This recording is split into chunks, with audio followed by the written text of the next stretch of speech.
listening to the Deep Purple Podcast, a fan podcast about one of the most legendary bands of all time, Deep Purple.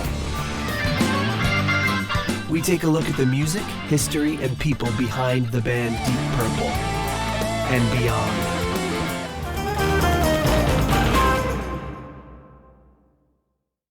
Welcome to the Deep Purple Podcast, the first and only podcast devoted to one of the greatest bands in rock history, Deep Purple. Today's episode is episode number 232, Glenn Hughes, live at the Worcester Palladium. And coming to you from the sunny suburbs of Chicago, I'm your host, Nathan Beaudry. And coming to you from the suburbs of Providence, I'm your co-host, Ron. That's it. just Ron. We'll explain it later. We have a panel with us today, like probably the first. Well, we've had panels before, but this is big enough that it can really be called a panel. So we have some new folks to the show and some familiar names. And first off, we got Rich Yongwee Shaler joining us. If you want to say hi. Sure, from the free suburbs of Boston. We also have a couple other familiar names. We have the Gardeau, Peter Gardeau, coming. Where are you coming to us from? I'm coming from up the road from the Bought-Off Williams house. Very nice. Very nice. We've got the Roback, Mark Roback, joining us. Yeah, hi guys. I'm coming to you from down the road from the Noah Webster house. Ooh, Noah Webster. Not as much fun to say though. No, no, it's a poor substitute actually. Then we've got patron Steve Coldwell joining us for the first time. Thank you, Steve. Yep, from the close enough to be called the suburbs of Worcester, but no one admits to being the suburbs of Worcester, so we'll say suburbs of Boston. Yes, it sounds a little bit. Are you closer to Worcester than Boston? Closer to, God, I think I'm right on the line. It's pretty much 50-50. Then call it Boston then. Let's call it Boston. Yeah. And then, newcomer to the show, our friend Eddie. Eddie the friend. The friend. Hailing from Southern Connecticut. We didn't vote on that. Glenn Hughes didn't say so. Yeah, there's another name that he sometimes there's gets, no endorsement there. So Eddie joins us as well, and all of us were at the show. And before we get into that, we'll just do some real quick housekeeping. Ways to support the show. You can leave us a 5-star review on Apple Podcasts. You can buy some merch at our Etsy store. You can become a patron on Patreon or on PayPal for as little as $1 a month. You can also donate on PayPal. You can use Cash App, $DPPOD, or support us on Ko-fi. Before we get underway, we do have a few quick things to talk about. And one of them would be, if I can find the jingle, it is, wait, where is it? Here it is. New patron. Oh my goodness, we have a new patron, folks. This is really exciting. This patron comes to us from the long line of Breeses and Bryces. This is a 3-pound patron, Mr. Richard Brees, joining us at the 3-pound aromatic feed tier. Thank you very much, Richard, for your support of the show. And then not to be undone, we also have new patron Ritchie Sucksmith joining us at the $6.65 almost tier. That's not a $1 made up name tier. No, that's the best one. They give us more money, but they still use the made up name Ritchie Sucksmith. You got your blacksmith, Well, it might be his real name, so we might lose him after this episode. Now that we've all offended him. Yeah. Like, I'm out of here, those jerks. Once you hear Richie too, you figure it's got to be a put on. But Richie writes in and says, hi guys, loving the podcast. Thank you. I live in Melbourne, and the recent Melbourne live show reminded me to get in touch, leave a 5-star review, and become a Patreon. I have been following Deep Purple for 40 years. I always thought I knew all I needed to know about Purple, but then I discovered your podcast. You guys have introduced me to even more branches of the family tree that I had either missed or discarded many years ago. Thanks again, Richie. So, all right, Ritchie Sucksmith. welcome to the Hall of Patrons. And speaking Richie's of going patrons, to email back next week and say, "You guys are mean. I'm out of here." yeah. My name's Rich. And maybe it is. Is Sucksmith a name? Somebody Google that and get back to me while I talk about our executive level patrons. It's So, Smith Yeah. with an umlaut. Well, Yeah. Nate, was he he was 5-star, right? Was he the 100th? well, we'll get to that in a second because I had a Okay. couple of other I have a couple other reviews to go over, so I haven't gotten to his yet. So, Okay. I'd like to thank our executive level patrons before we move on. At the $25 uncommon man tier, we have Ovis Nakvi and Purple Maniac. At the 15 squid tier, we have Alan. At the 15, already did that one. The turn up to $11 tier, Clay Wambacher, Frank Thielgard Mortensen, Mikkel Steen, and Will Porter, PhDPP. And at the $10 Someone Came tier, Ryan M., Jeff Bryce, Victor Campos, and Better Call Saul Evans. Then, of course, who could forget the Hughes Oween by 2033 tier. Hughes Oween by 2033.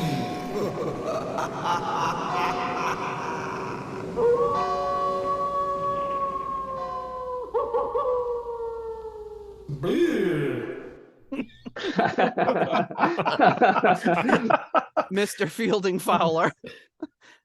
You got to keep jingles short and to the point if you really want them to stick, and that's what I've learned from That's that never not going to be funny. No. And then at the in memoriam tier, the late great Gerald Jerry Kelly and family. Thank you so much for your support. Okay, so we do have. Oh, I've got to make sure that my my Zoom is set up properly. We do have a Apple review at the 4-star tier, I guess you'd call it. So this is a 4-star review. Normally only read 5-star reviews, but this is a really positive review, so I wanted to read it. So it comes from Aero Murph from the USA, 4 stars. Title: Very, very in-depth podcast. He says, I recently discovered this podcast. The 2 hosts definitely know their stuff. I'm a fan of the band in the States.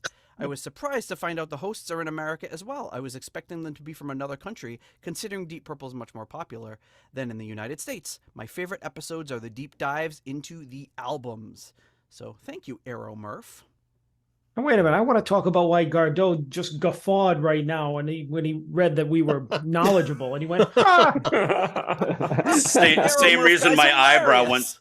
Same reason my Uh, eyebrow went to my hairline. Yeah, well, I worked with Pete, and we went to college together, and it's like, yeah, he would do that to coworkers all the time. Whenever somebody said something nice about a coworker? No, just like somebody saying they had knowledge about something. Not to be believed. Yeah. Well, oftentimes you folks, disparage yourself saying, we don't know anything. We're a bunch of knuckleheads. So that's why I laughed. But no, you guys, you know more than I do. Thank you. Well, we're probably somewhere in the middle, but I'd say, I think we've said it before, but if you pulled the average person off the street, we probably are going to beat them in Deep Purple knowledge. But yeah, but the circles we hang out with are people that know so much more than we do. So it seems like, why are we the ones doing the podcast? Well, and in fairness, you guys have done quite a bit of studying for the last 4 years. So earlier episodes, maybe, but True. now true we'll experts. Call that True the experts. Quatermass error before we were corrected, slapped down on our pronunciation of Quatermass. Came right before the Young Way. Yeah. Well, we'll get to that. So we all kind of coordinated over the past, it's been like 4 months now, to meet up in Worcester and see Glenn Hughes and Mr. Yngwie. And we're how we kind of knew about it beforehand was they were doing this co-headlining thing, and one of them would be performing, and we didn't know who was going to be performing first or whatever it was, but it seemed like from the previous shows that Glenn was going on first, and I don't know if when they go to Europe, if it switches around. I don't know how they're handling that, but yeah, we went and we met up, and I don't know where should we start? I guess we should start by kind of the lead up to Glenn Hughes, and I think maybe the second part after we do our next level of patrons, we can get into Yngwie, because I think it'd be very easy to be derailed into going into the Ingve stuff. All right. Yeah. And maybe we should focus on the Glenn stuff first. Yeah, that's So- good. Well, we should start with your flight. I don't know if anything exciting happened like the last time, but that was a highlight of the last time. The flight was I had a night flight this time, so I had a beer and I was holding it very, very carefully with two hands all the way to practically in the aisle of the airplane to make sure I didn't spill it on the woman next to me. But I do have an interesting story from the flight back that I guess I'll save for later. But it What didn't about the involve me. shopping that you did? Shopping. Oh yes. So yeah. So I guess we met up. So Rich was the first one to arrive at the Armsby Abbey. Yeah. And then John and I shortly after. Well, maybe not that shortly. I Yep. don't know. how long Well, I you were went. there. I went to pick up Nate, just like the old days. Yep. And yeah, Right. we drove up there and met Rich, who was there first. And then And Did Nate's dad make you go to the door? Or were you allowed to just honk? You just honk from the street. I was gonna honk, but they were all hanging out in the backyard. It was a very nice day. oh, that's so, right. That's right. Yeah. So I said hi. Realized I hadn't seen your parents since last summer. Which, I mean, there's no reason that I, would have just gone to hang out with them since then if you weren't around. But it I go over like once a month. That's why Yeah, they but like do you Rich let so them much know better. that, or do you just like sit outside and stalk them? A little from column A, a little from column B. No, but it made me realize how long it had been since it was last summer that we went over for that family party, and you invited all of us over, and I was like, geez, that was like a year ago already. Yeah. Golden Girls Day. Yep. It was on Yeah. Golden Girls Day. That's right. Yeah. Yeah. Yeah, so I had carefully put aside, and anyone who listens to the show knows that when I carefully put things aside, I forget them. So I had put aside, I was wearing an Ian Gillan shirt, and so I put aside my Deep Purple podcast shirt and another shirt just to have in my bag so that I could change when I got there. And then I got there, and of course, I was like, oh, I left them on my parents' kitchen table. So I had an Ian Gillan shirt, and I felt a little weird about meeting up with Glenn wearing an Ian Gillan shirt. And a bunch of you mentioned that as well. So I figured I Yeah, we did not allay your fears. Exactly. Yeah. You did not make me feel better about it. And so Peter had the idea there was a clothing store right next to the bar, and Peter said, like, let's go to the clothing store and get you a shirt. But it was a woman's clothing store. But it was a vintage store, right? Yeah, vintage. Yeah. I guess so. Consignment vintage. That's Yeah. rock and Yeah, roll, yeah. man. And that's where I learned from Pete that I am short and stubby. So we had to find the right shirt for me. So there was one, they said, oh, we have this one men's shirt here, and it fit pretty well. Looked good, right? It was a sharp looking shirt. Oh yeah. And Peter started kind of negotiating with the woman at the counter. And how much did she say it was? $100. What? That white shirt? That yeah, white $100. shirt. Oh, get out of Wow. here. Yeah. That's why So- we said thank you. Have a So nice we said day. thank you, and then went to the record store. Well, I walked down to the record store, and the only thing I could find, the only t-shirt I could find that I wouldn't feel like a poser in was like a Rainbow Rising shirt. So I just bought that. That was a very cool shirt. Yeah, it was a sweet shirt, man. And then everyone said, is that much better than an Ian Gillan shirt? And I said, I don't know. Well, Wow. honestly, listen, if it makes you feel better about the Ian Gillan shirt, I did once wear a Vinnie Vincent shirt to an Ace Frehley meet and greet. Ooh. Ooh. Ugh. Didn't think twice about it until I was in line. Oh. Ooh. Did he say anything? He did not. I don't think he noticed. I don't think he noticed a lot that night. Yeah, you just- I was gonna say, in fairness, he's usually so fried he probably thought he was in Yeah. a band with Yeah, Vinnie sounds Vincent. like him. yeah, or he Or never that knew was that him. he was in the band. He may have looked at the shirt and it's like, hey, it's me. You know? Yeah. Yeah, anything, nothing that hard to believe. So That's funny. I don't remember wearing the Ankh makeup. So yeah, so we got that, and then we kind of split up, and then Peter and Mark and Eddie showed up, and Eddie, what's your relationship to these guys? Because they said you were going to be coming, and what's your how do you know these two knuckleheads from Connecticut? Yeah, so actually back in 2008, like I started working at the same company that Mark and Pete started working at or had been working at for years. And hit it off with the guys. We kind of sat in the same cubicle. At one point, I know Mark and I sat in the same cubicle, I think initially, and then later on, a few years later, Pete and I were sitting across from each other and learned a lot from those guys. They're hilarious, very clever, very witty.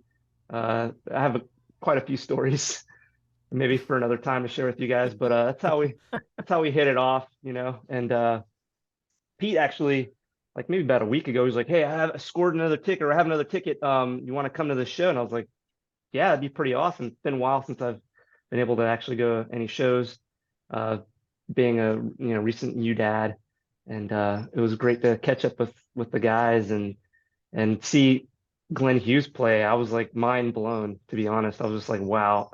Awesome. So yeah. Did you know much about Glenn or Deep Purple before that, or? Deep Purple, yes. So I've always kind of been into Deep Purple, not as I wouldn't say deep cut. It's like you guys, but exposed to Deep Purple through friends and friends' dads growing up, Friends. and yeah, yeah. Actually, my old college roommate Austin, his dad was like a huge Deep Purple fan, and Really? yeah, it was like Was his really name in. Anton Glaving by any chance? No, Trying to figure out who some of our patrons are. no. Leaky Actually, Mausoleum? yeah, no, a buddy of mine, his last name is Coward, Austin Coward, but I don't remember, like, I guess that's his dad's last name too. But I just remember him always talking about his dad being really into Deep Purple and like the bass in Deep Purple. And so like growing up, I was like, yeah, man. I mean, started listening more to it in college and like really, really enjoyed, their music. I think I kind of was exposed more into like a lot of what people classify as classic rock, probably more in like late high school and then college, and really getting into like stuff like Black Sabbath and Deep Purple back then. So it was really cool. But yeah, that's so I didn't know much about Glenn Hughes, and I learned quite a bit from you guys, I guess, that night, and going to see him, I was just like just wowed. I can't believe the dude's like in his 70s and still rocking out like that. Like that, I hope that's me. You know what I mean? Yeah. Yeah. Yeah. I can't That even energy, do it now. the vocals, like yeah, I know, right? I mean, it was really impressive. Nice. Well, yeah, this is our people. Deep Purple, Black Sabbath. We're loving it. We're glad that Pete talked to you about coming over. So Yeah, me too. so at this point we split up, and Steve was joining us a little bit later, but we went to the club and we got in like two separate lines and we went through like the immense security of getting into this club. Yeah. Which was it was like much more so than TSA, I think. Yeah, it was very, very unusual because it was like they when we we were waiting around for a little while, and there was probably, I think there were like maybe like a dozen people outside waiting to get in. Yeah, like 12, VIP. 15, something like that. Yeah, and so when we went in, they wouldn't let you. What wouldn't they let you bring in? I had a bag and, Yeah. and they wouldn't let me bring it in because it had water in it. Okay, right. And then I came in and they wouldn't let me bring my Sharpies in to sign the albums. So That worked out. yep. We'll get to that. So we had parked at a lot that was like literally like right, like you could see my car from the entrance of the Palladium, which was great because Nate went running back to my car. Like, Yeah, it was I think I gave so you the keys, close, thank and you God. like threw your bag in there, and then you came back, and then we passed each other. Like, give me the keys. I gotta put my Sharpies in there. And so it was like that was kind of like the Three Stooges. But then we wound up getting inside and waiting around, and we heard a little bit of the sound check, which was very cool. Yeah, in the background we could hear. Yeah, and I remember. Yeah, Rich me, you, and Rich. Yeah, Rich was like, somebody was singing. Rich was like, I don't know if that's Glenn. Is that Glenn singing? And then all of a sudden he's like, ah! Yep, that's him. Yeah, they didn't know if there was somebody else testing out the mic. But yeah, so we got to hear those couple of soundcheck songs, which was really awesome. A little muffled, obviously, because the doors were closed. But and then we got to get in, and we were waiting in line, and we were right in front of this cool guy Tristan from outside Montreal, Quebec. So Tristan, if you're listening, hey, drop us a line. We'd love to stay in touch with you. But so we started talking a little bit about, he drove down that day, I guess, just by himself, just to go meet Glenn Hughes and see the show. So it was really cool. Well, How it many was, business cards did you drop?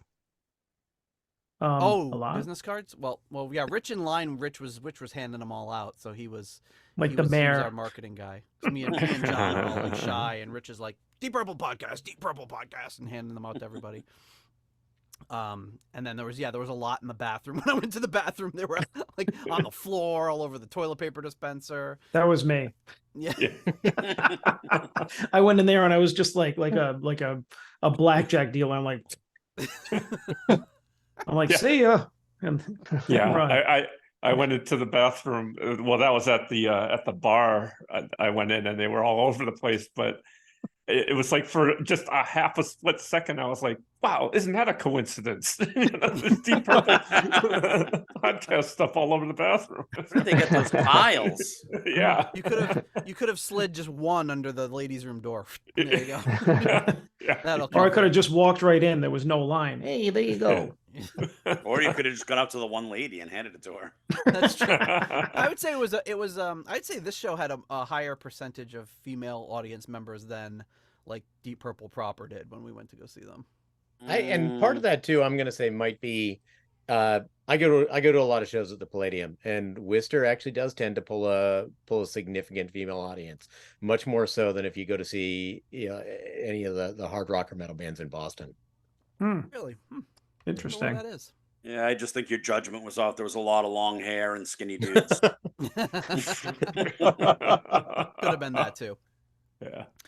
So yeah, then we were in line and we got to meet Glenn, and the coolest thing was when I walked up and said who we were. He seemed like genuinely. No, oh my God, it's the guys from the Deep Purple podcast. You told him, and his jaw dropped. He was like, oh my God. And I was looking at him. I'm like, he is not acting shocked to see us right now. Like, what is this? And he's like, Did you I give him love you a business guys. card? No. No, he knows No, who we we don't, are. because he already follows us on social media. So I feel like he doesn't really need. He's listened to the show. He doesn't need to probably know about us. So I was like, I'll save my card. But we were standing there together, like, Nate, me, and Rich, but we were all in the same vicinity. But it was Nate's, time to meet him and get his stuff signed and everything. But he did say that something to the effect of he doesn't follow a lot of Deep Purple related things, but we're one of the ones that he does, which was like really cool to hear. And I told him too. I said, please don't act like you're amazed to be meeting us, because like we're like literally meeting somebody who's been a hero for over 30 years now. So let us be the ones that are starstruck. Yeah. But he, not that he was starstruck, but it was just funny. He was like, because we've talked a little bit back and forth. He knew we were going to be at the show, and he even remembered. He's like, "You guys were at the show I did in Illinois back in 2021." For the Dead Daisies, and I'm like, yeah. Wow, yeah, you remember the show we were at. That actually surprised me more, because I mean he's got to have like a way more going on than we do, and I mean it's like to remember that was I thought was pretty impressive. So very cool, very cool of him. Just very appreciative and said, you guys have been very kind to me over the years, and I appreciate it. I was like, wow, that's really, really cool. So I got out my my albums to sign. I had, interesting. So let me back up a little bit. So I had ordered 3 albums to be delivered to John, and then 3 albums to be delivered to me, just so we could sign them. And I didn't want to bring my albums, so I brought these over and had them delivered to my parents' house, so I could just like leave them there and they could bring them back, and I wouldn't have to lug around these albums. So my copy of Play Me Out isn't that great, so I got a nice brand new copy of, not brand new, but a nicer copy of Play Me Out. Looked great. Opened up, the other one was Come Taste the Band, which was like almost in mint condition. I was super excited about that. Then I open up Trapeze, You're the Music, We're Just the Band, and it looked horrible. It said it was very good condition. The album cover looked terrible. In fact, let me that I could share on the screen. In that we have so we had this terrible condition copy of You Are the Music, We're Just the Band, and I'll share that with you guys. And the good thing about it is it came already autographed, which I thought was pretty nice. So you can see that there. All my right, parents' Kenny. kitchen table. So it says, it just on the top, it says Kenny. Oh yeah, I brought it to the Kenny Loggins concert last week. Exactly. Kenny. So yeah, there it is. Kenny. Oy. And this is what qualifies for a very good Ooh. cover condition, that big ring wear and all that. The That's vinyl not itself bad. was beautiful, but it was Kenny, and the guy who shipped it to me was named Kenneth.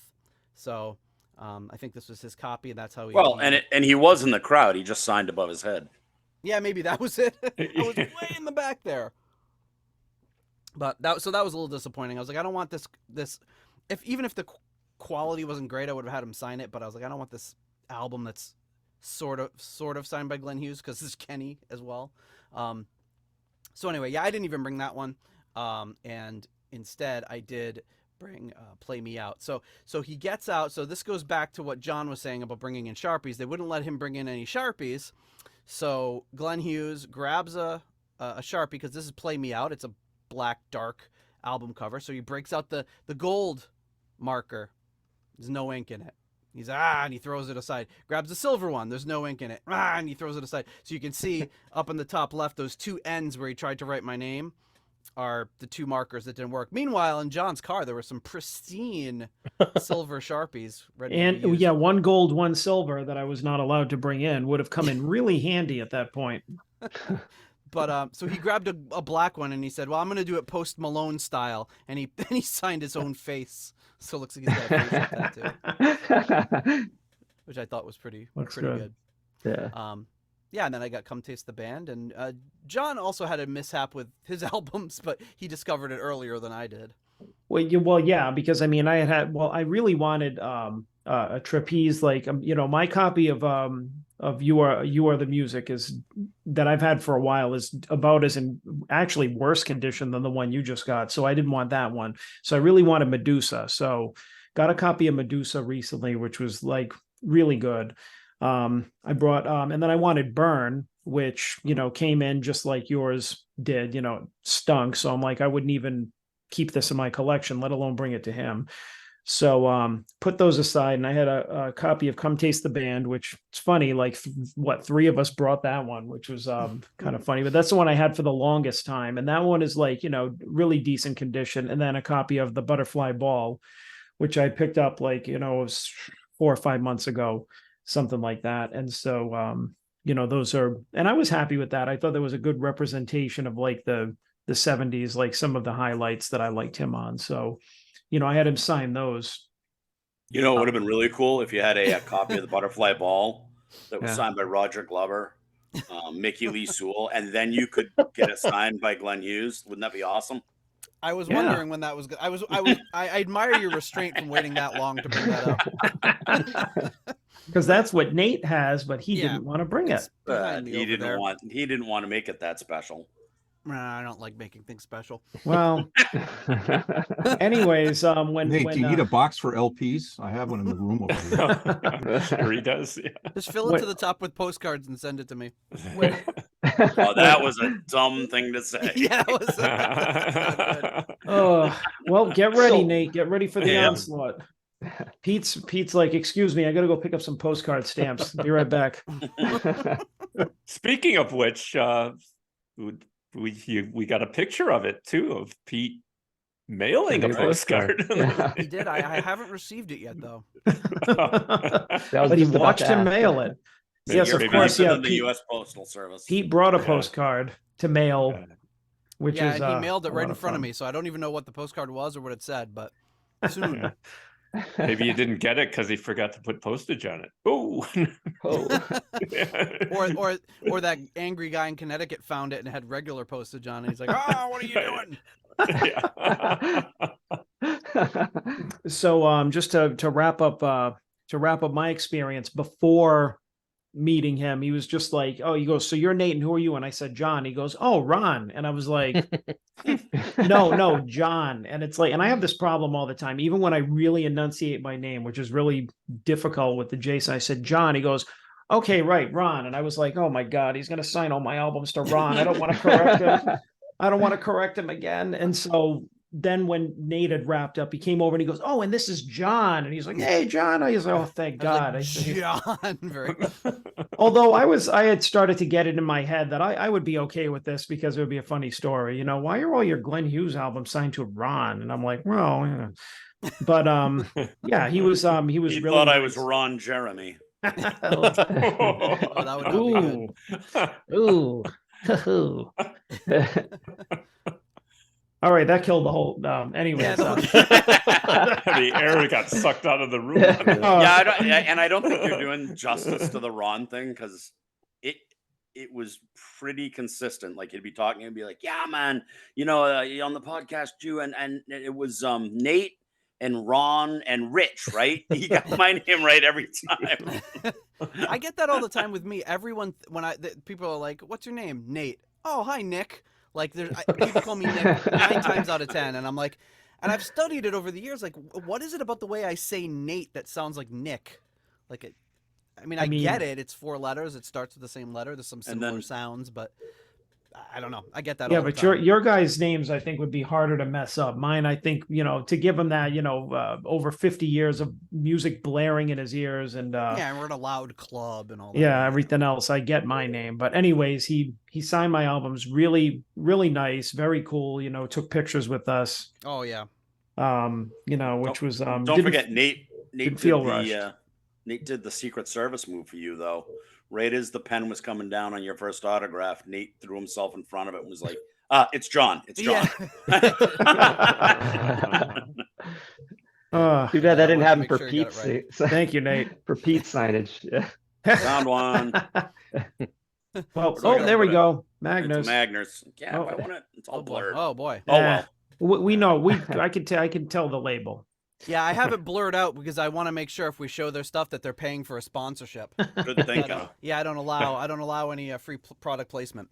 So then after me was Rich's turn meeting Glenn. Yep. So it was kind of nice to talk to him this time and get a better vibe off him and get to chat with him. And nice guy.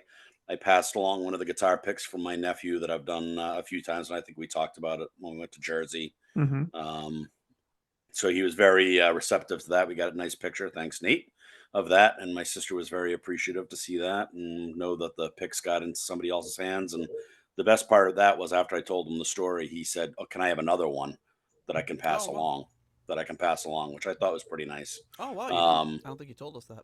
Yeah, so I pulled out a second one, and so that'll go somewhere. He said that I believe he said his wife collects the picks that he gets from people in a jar and everything, and so he wanted another one that he could have. So yeah, that was a really nice moment. And as I slid the things toward him, I had seen that he wrote Nate on Nate's and John on John's, and because Peter the Gardo was not going to be there with us, I offered to get his album signed. I had a few CD covers with me that I was going to get signed, nothing too special. But he gave me his copy of Come Taste the Band to be signed. So as I slid it towards Glenn, I made sure to say, "This is for a friend, so don't write Rich." But before the words could get all the way out of my mouth, he had already written down Rich, and he wrote Rich, and then he looked at me and he said, "What was that?" And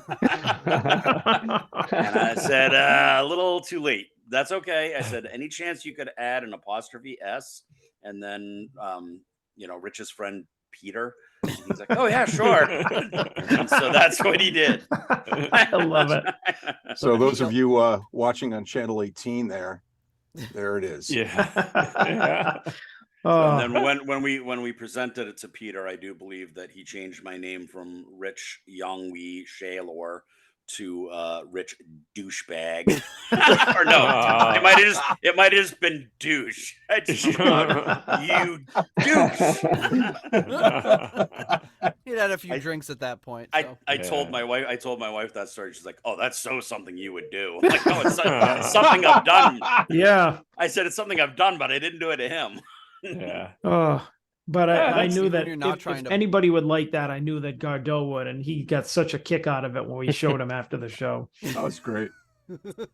Yeah, that's fantastic. That's like way better than a good regular, story. Yeah. It gives my not Gillan autograph a run for its money. Yeah. So that was the kind of meet and greet. I'm looking through my makeshift notes here. And then we got there. So we had mezzanine seats, right? Yep. And we got there, and so we said, "Oh, there were stairs going up, and then there's stairs going down." And I said, "We got mezzanine seats," and they said, "Oh yeah, it's right down this way." And I said, "Do you know what a mezzanine is?" She's leading us to the floor, which had like a row of like a dozen rows back there. It wasn't a lot. Maybe. It wasn't big. Yeah, Yeah, 10 or 12 rows of seats. And she said, "Oh, yeah, well, we're not opening the mezzanine tonight." So they had literally taken tape and put it on the floor and written like Mez A, Mez B, or whatever to like coordinate with where those seats from upstairs were going to be going. And then they put us, I think it was like in the last, it was in the last row. Right. Yep. But it was still like, I mean, what, 30 feet from the stage? Yeah, very close. So we're like, wow, this is great. And then we went into the bar and we got some stuff. And then I think that's when Roback and Gardeau and Eddie showed up. And then we were when waiting went for them back, for a while. So we had to show them the tickets again. And then they said, "Oh, yeah, it's right this way." And they led us like way up to the front. And like the second and third rows, basically. And then, of course, I said, "Oh, no, we were supposed to be back there." And Rich is like, "Shut up." Well, in the meantime, I'm up at the bar getting another drink, and it was taking a little while. So I came back and you guys had gone ahead of me. So it would have been like 5 minutes, maybe 10 minutes. So I went back and I like looked at the back row and I'm like, all different people. And I'm like, these are my friends. And I start looking around and I'm like, so the girl that showed us our seats before, she goes, "Could I help you with something?" I said, "Where'd my friends go?" And she goes, "Oh, they're up there." And then I see Nate like in the friggin' second row. And I'm like, how the hell did we get up there? And so I went up there. And so me and Nate were in the second row. And then the rest of you guys were in the third. So we're way closer than, I thought it would be. I thought we'd be seeing the show from like the balcony. So that was I know. It was like a great which surprise. Kind of like where we were for like Dead Daisies, but and then Rich said like "Oh, you guys get the good seats. I'll sit back here." And I was like, "Good seats?" I think they're either way we're pretty good. But yeah, it was awesome. And then the whole front row in front of us said reserved for somebody. They never showed up. The Bach Ernie Bach. The Bach. Yeah. No, that's the guy who owns like every single car dealership on the face of the earth in this area. Oh, is that who it was? Yeah, and he also had a band for a while called Ernie and the Bach. I thought his party showed up for Ingve though. I think they showed did up some like, of them, but yeah. he had that band Ernie and the Automatics for a while with a couple guys from Boston, Sebastian and Barry Goodrow, and some guys from RTZ, and they actually opened up for Deep Purple for a couple shows in the area. So I was actually kind of hoping it'd show up because he's a pretty nice guy and not a bad friend. Didn't you buy your car from him? Not a bad friend to have. Yes, I did, and then I could have told him he could sponsor the when my truck making noise. That could be his sponsorship. But yeah, so basically it was front row. There was nobody in front of us. It was awesome. And even later on, when there were people in front of us, it wasn't really anything. Well, no, they went up right to the front of the stage and were just kind of like standing up. There was no obstruction at all. It was wonderful. So the set list, they started with Stormbringer, which is pretty typical for Glenn. What did you guys think of that performance? Phenomenal. Solid. Yeah, rock my face, man. I mean, they were so good. That band was. I know we had talked about it prior to going to the show. At least Nate and I did, and I was unimpressed with the drummer on a couple of the clips I had listened to. And I was like, "Oh boy, it's good." Kind of be like the last time I saw this Purple show. The band wasn't really up to snuff. But I take all of that back. It must have just been the recording because he was great. I mean, he really played it well. He had a good swing to him. The keyboard player was great. Then Sorensen is a great guitar player on any given day, but definitely plays that stuff well. I wish I could have heard him a little better. Sitting where I was sitting, I got a whole lot of Glenn, which is fine, but I didn't really get the rest of the band as much. Yeah, it's funny you said that because I didn't. I mean, we were sitting very close to each other, but like I could hear the guitar very clearly. Maybe you were sitting right in front of his amp. That is true. Yeah. But I You were felt only like the mix sitting, was pretty. 10 feet to the left. But I Yeah, don't know, the maybe mix I it's the thought way was that it pretty was. good. Yeah. It was yeah, I could hear the guitar fairly well with the bass. Everything seemed pretty like balanced. The drummer was like rocking though. I was definitely impressed with everything the drummer was doing, the energy. The keyboardist was kind of grooving. Sometimes I felt like it was a little hard to hear some of what the keyboardist was doing, but like for the most part, the mix was pretty balanced. He just seemed stoned to me. I mean, he was great, but he just looked like he was completely stoned. It was very like he had kind of like a poker face on. Well, there was one thing about his I mean, I know we're just starting off, but one thing that I noticed is that in other shows, like clips that I'd seen on his social media, like before and after, he didn't have his banner hanging in the background, like his, the tie-dye, with his face, from the 70s and everything. He didn't have his stage backdrop. And I kind of wish that the band had a more unified look, because like, Glenn and Sorensen were all decked out, and then the other two guys were just like dressed in sports jerseys, which I thought was really like unusual. But I mean, they were like Boston area sports jerseys, but still, it's like you got the two of the guys that look like rock stars, and the other two that look like they, rolled out of bed from their college dorm, and they were like, "Yeah, let's play a gig with Glenn." The keyboard player had a Larry Bird jersey on, but he looked more like Greg Kite. If you remember Greg Kite from the 87, 86 Celtics. Yeah. And the drummer had a Patriots shirt on, so they could probably use him this weekend. Yeah. And there's no easier way to pander to the New England audience than to slap the Celtics jersey on. The one I loved was last month when Guns N' Roses was plastering their social with their logo with the Celtics jersey on it for the Fenway show. Yeah. So which great. Nice branding. Yeah. It's like when John and I went to go see Jimmy Vaughn many years ago, and he said, "This is a song about a woman from North Attleboro," and John said, "Bullshit." Pandering, but yeah. So Ash Sheehan was the drummer, who I believe is British, and then Ed Roth. I'm not sure where Ed Roth on keyboards. It looks like he kind of came into he had another keyboardist playing with him in Europe, from what I can tell. Ed Roth's got a bunch of social media stuff. I'll put the links in the show notes. But yeah, I was really impressed with both of them. Like Ash Sheehan's style was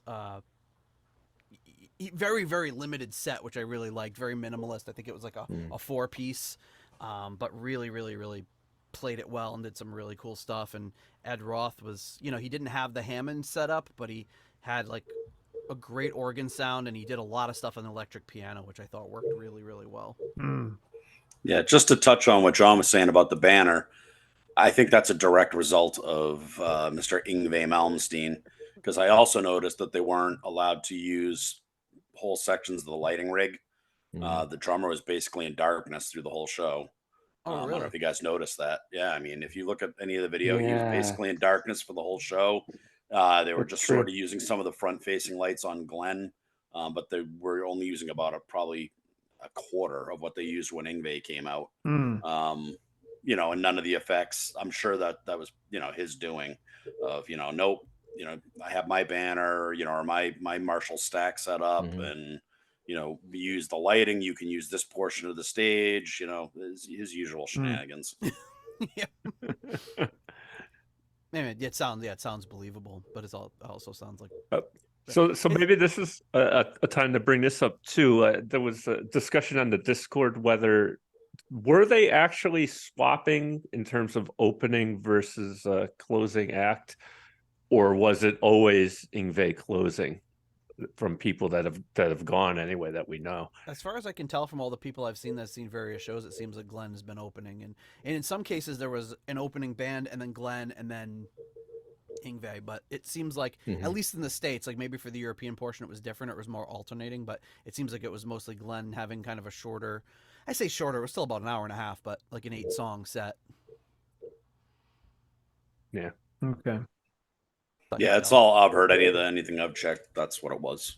Yeah, and looking at the set lists, both of them have been playing pretty much the same set the entire U.S. tour, so it wouldn't make any sense for Yngwie to just be doing a longer set up front. That was a set. One very long song.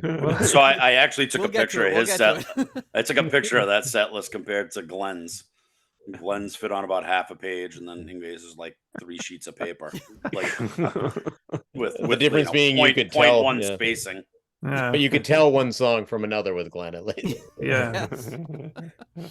Anytime the music stopped and he put his hand to his ear, that's when the next song started. But we get ahead of ourselves. Yes. Yes. We're So, gonna- so Nate, do you have any audio from the show? Are we going to share it, or are we going to? I do. I might just like kind of edit it into the episode. Okay. But All I do have some good audio from the Glenn Hughes Okay. segment and the Yngwie segment. But yeah, the set list hadn't been put into a setlist.fm, and then I went back like today maybe, and like half the songs have been just kind of thrown in there, so I just rounded it out and put the actual full set list in there. So started with Stormbringer, second up was Might Just Take Your Life, which was I think they did a really great job on that one. Yeah, I really enjoyed that one. Yeah. One of my favorites. Yep, great organ sound on it. You know, you did like I wasn't really thinking about it, but you know, the fact that he didn't have a Hammond, you couldn't really notice. He was emulating all those sounds very well.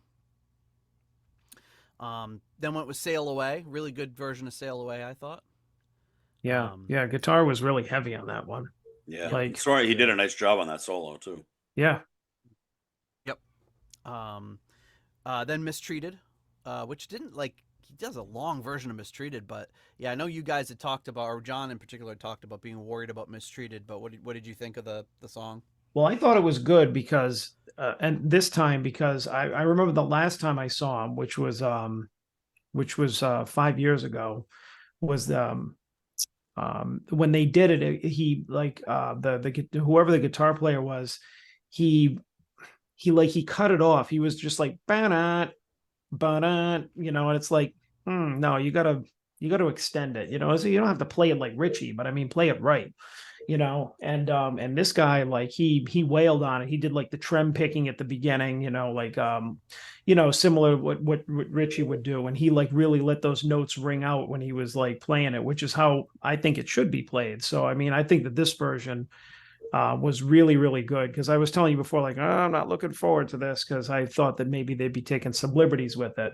which they actually did during the solo breakdown. But like you said, with the electric piano kind of filling in kind of the ambiance in the background, which I actually really liked. I thought that it added something new to the song without kind of ruining it, you know, or changing it. It was like, yeah, this is cool. You know, this is a really good vibe for this song. So I was happy with his version of Mistreated. Yeah, it sounded great. Yeah, and You know- Soren Anderson was. I mean, I've heard some of his stuff playing, like with Glenn in particular, but he was awesome. I thought he really captured a lot of the Ritchie parts really, really well, but had his own style as well. He's just a really, really solid player. And I think Glenn Hughes didn't overplay either. He was subdued. You know, he hit all the notes, but it wasn't you know, like a lot of doing doing. You know. Well, what Kinda he stuff lacked that- in doing on the bass, he more than made up for with the vocal masturbation. I mean, I love the guy, and I'm blown away that he sings the way he does at any age, let alone saying that he's always in his 70s now. But God, man, just because you can sing all those notes doesn't mean you have to put them in every song. You know, it's too much in my opinion. It was even worse later in the show, I felt, but it just got too much on that song for me. I'd enjoy it much more if he just did it here and there. He did a great vocal breakdown, which I'm not going to even attempt to emulate. That I for No, it some was reason really I- good. No, please, I need a new ringtone. No, but he did this great, like, for some reason I took the only video I took of the whole Glenn set was that one little segment where he does that little vocal, and I think it was at the very end of the song. Yeah. And Yeah. I posted that on YouTube, and just really, really impressive. And Yeah, I took a lot more videos of Yngwie, but we'll get to that later. Yeah, I mean, for somebody, I had never seen Glenn Hughes before, and I thought, obviously, yeah, he was riffing the end of that song, but it was just it really blew me away. That was like, said to me, man, this guy's still got the pipes and the chops to be doing what he's doing. The other thing to it is just a general comment. I really got the sense that he was enjoying himself, that he was grateful to be up there, grateful to be still, touring and drawing an audience. But that was just my feeling. Yeah, I would almost second right off the bat. Yeah, I would second that. I felt like, and not to compare to what is to come next, but especially after the fact, when you compare what Glenn was like, because this is when I came in right after Mistreated, and I actually I thought I had missed everything, because just the way he was talking to the audience, and the way he was really kind of diving into his gratitude and how happy he was to be there. I thought it was the end. I thought he was wrapping up, but I mean, if there are 3 takeaways from Glenn's set, it's he loves us all. He's happy to be here, and he'll be back in February. And I loved how he was hitting it. Between every song, I get the same sense immediately. This is a guy who loves what he's doing, and he's just really happy to be here. So during the meet and greet, he told Nate that he couldn't tell anybody. You don't tell anybody this, but I think we're going to be coming back again next year. Then he gets up on stage and says it like 50 times. Pretty sure you can mention it now. It's like, mark your calendars. I'll be back. It's like, Nate, keep it a secret for about 30 minutes. Okay. Right. Thanks. Yeah, but I will say this is that another thing he said backstage, and maybe I'm reading too much into it, but he said this tour has done exactly what we wanted it to do. And I couldn't be happier. And I think that's part of what we are seeing, is that he's so happy that he was. And my guess is what they wanted it to do was kind of reestablish the fact that he can put people in a building with just Glenn Hughes, because the reception he got from the crowd, even though there was maybe, a lot of Yngwie fans there, specifically there for Yngwie, that he clearly won that crowd right over. I mean, he had them, as soon as he said get on their feet, everyone was on their feet and didn't sit down for the whole show. And I think that's what he was talking about when he said it's doing what we wanted to. And I think that's why he was showing that gratitude and happiness from the stage, because he saw that people really, really were enjoying what he was doing. I mean, how could you not? Even if you didn't know him or like him or even know any of the songs he did, just from a musical standpoint, you have to look at it and be like, holy crap, that guy is great. What a voice. What a player. Oh, I was hoping we'd come back in December for his Christmas album show. Oh, that would be great. Like a Christmas, a Christmas show. That would be awesome. Soulful Christmas front to back. Wait till Pete gets his signed copy of that for his Christmas present. It's his friend.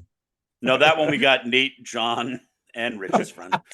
Yeah, from Santa's Little Helper. No. That album's selling for like $300 unsigned, so that would be quite a find. Oof. Well, there is only one available. Yeah. So Eddie, just if you want to chime in, like you weren't familiar with Glenn Hughes, so what did you think? I mean, he blew my mind. I guess I'd have to disagree with Rich on the whole vocal masturbation thing, because like for me, I thought like it was well balanced. Like he was doing some things, he was showcasing his vocals, and he nailed everything. I didn't feel like he was overdoing anything in the least. Maybe because he just put out a really good energy to the people. He was like feeding off of that, and I was really into his show, and it just really impressed me. Like both his bass playing, his energy, his enthusiasm, it wasn't like a drag. It was just really cool. And I really enjoyed just even though like the drummer was like, it was like really dark, it was hard to see the drummer, like watching him play and just like his energy in there. And it just sounded really tight. They sounded really tight together. It sounded really good. So man, that guy rocks. I feel like I can't deny the vocal masturbation, but at the same time, I have that kind of feeling of I got what I paid for. Because like my for the longest time, the only Deep Purple albums I owned, I worked at a radio station in college at BU, and which was great for pillaging things that were sent to us from the record company. So I was working for the radio station when Metal Blade reissued Stormbringer, Come Taste the Band, and Made in Europe. So up until maybe 10 years ago, those were the only Deep Purple albums I owned. So for me, Deep Purple was David Coverdale and Glenn Hughes. So, coming into this and having the set list, I'm not going to ruin what's coming next, but having the set list be primarily from, the albums that I knew, I feel like to some extent, seeing him live meant more than seeing Deep Purple live for the first time, which I still have not. But yeah, he was definitely over the top, no question. There was only one part that we'll get to eventually that I was like, maybe not that. But no, I felt like I got what I wanted. Wasn't that you yelling "Speed King" from the back? I thought that was you, somebody. Pete. I thought that was Pete. Yell Speed King. Yeah, I don't know if you guys got a chance to listen to the audio I sent, but you can definitely distinctly hear Speed King being yelled at a couple points. There was no way we were not gonna. No, I mean, how do you not? Yeah. Yeah, it's interesting, and what Glenn Hughes said, during the show was very true. He, at one point, I forget when, he said, this is the only place you're going to hear this, this thin slice of Deep Purple history is he's the only one that's really around to do it. There's no one else. Ritchie's not going to bust out any of these songs, and John Lord's passed on, and the rest of the guys are wherever, and Coverdale's hasn't played in a while, so this is the only place you're getting this particular experience, and it was awesome. I've only seen Deep Purple 3 times, and it's been with John every time. That's pretty awesome. Yeah. And but I made the mistake of telling Rich on the way out. I said, "Boy, that's the best Deep Purple concert I've ever been to." Oh boy. And that's why your album got signed the way it did. That's funny. So I've been to 3 Deep Purple concerts, and 2 of them were with John, one with Nate, and one with Rich, although we didn't know each other back then. So I saw Deep Purple in Worcester in what was that, 85? Yeah. Nice. Yeah, and we were both, and you said that was your first concert, right? That was my first concert ever, yeah.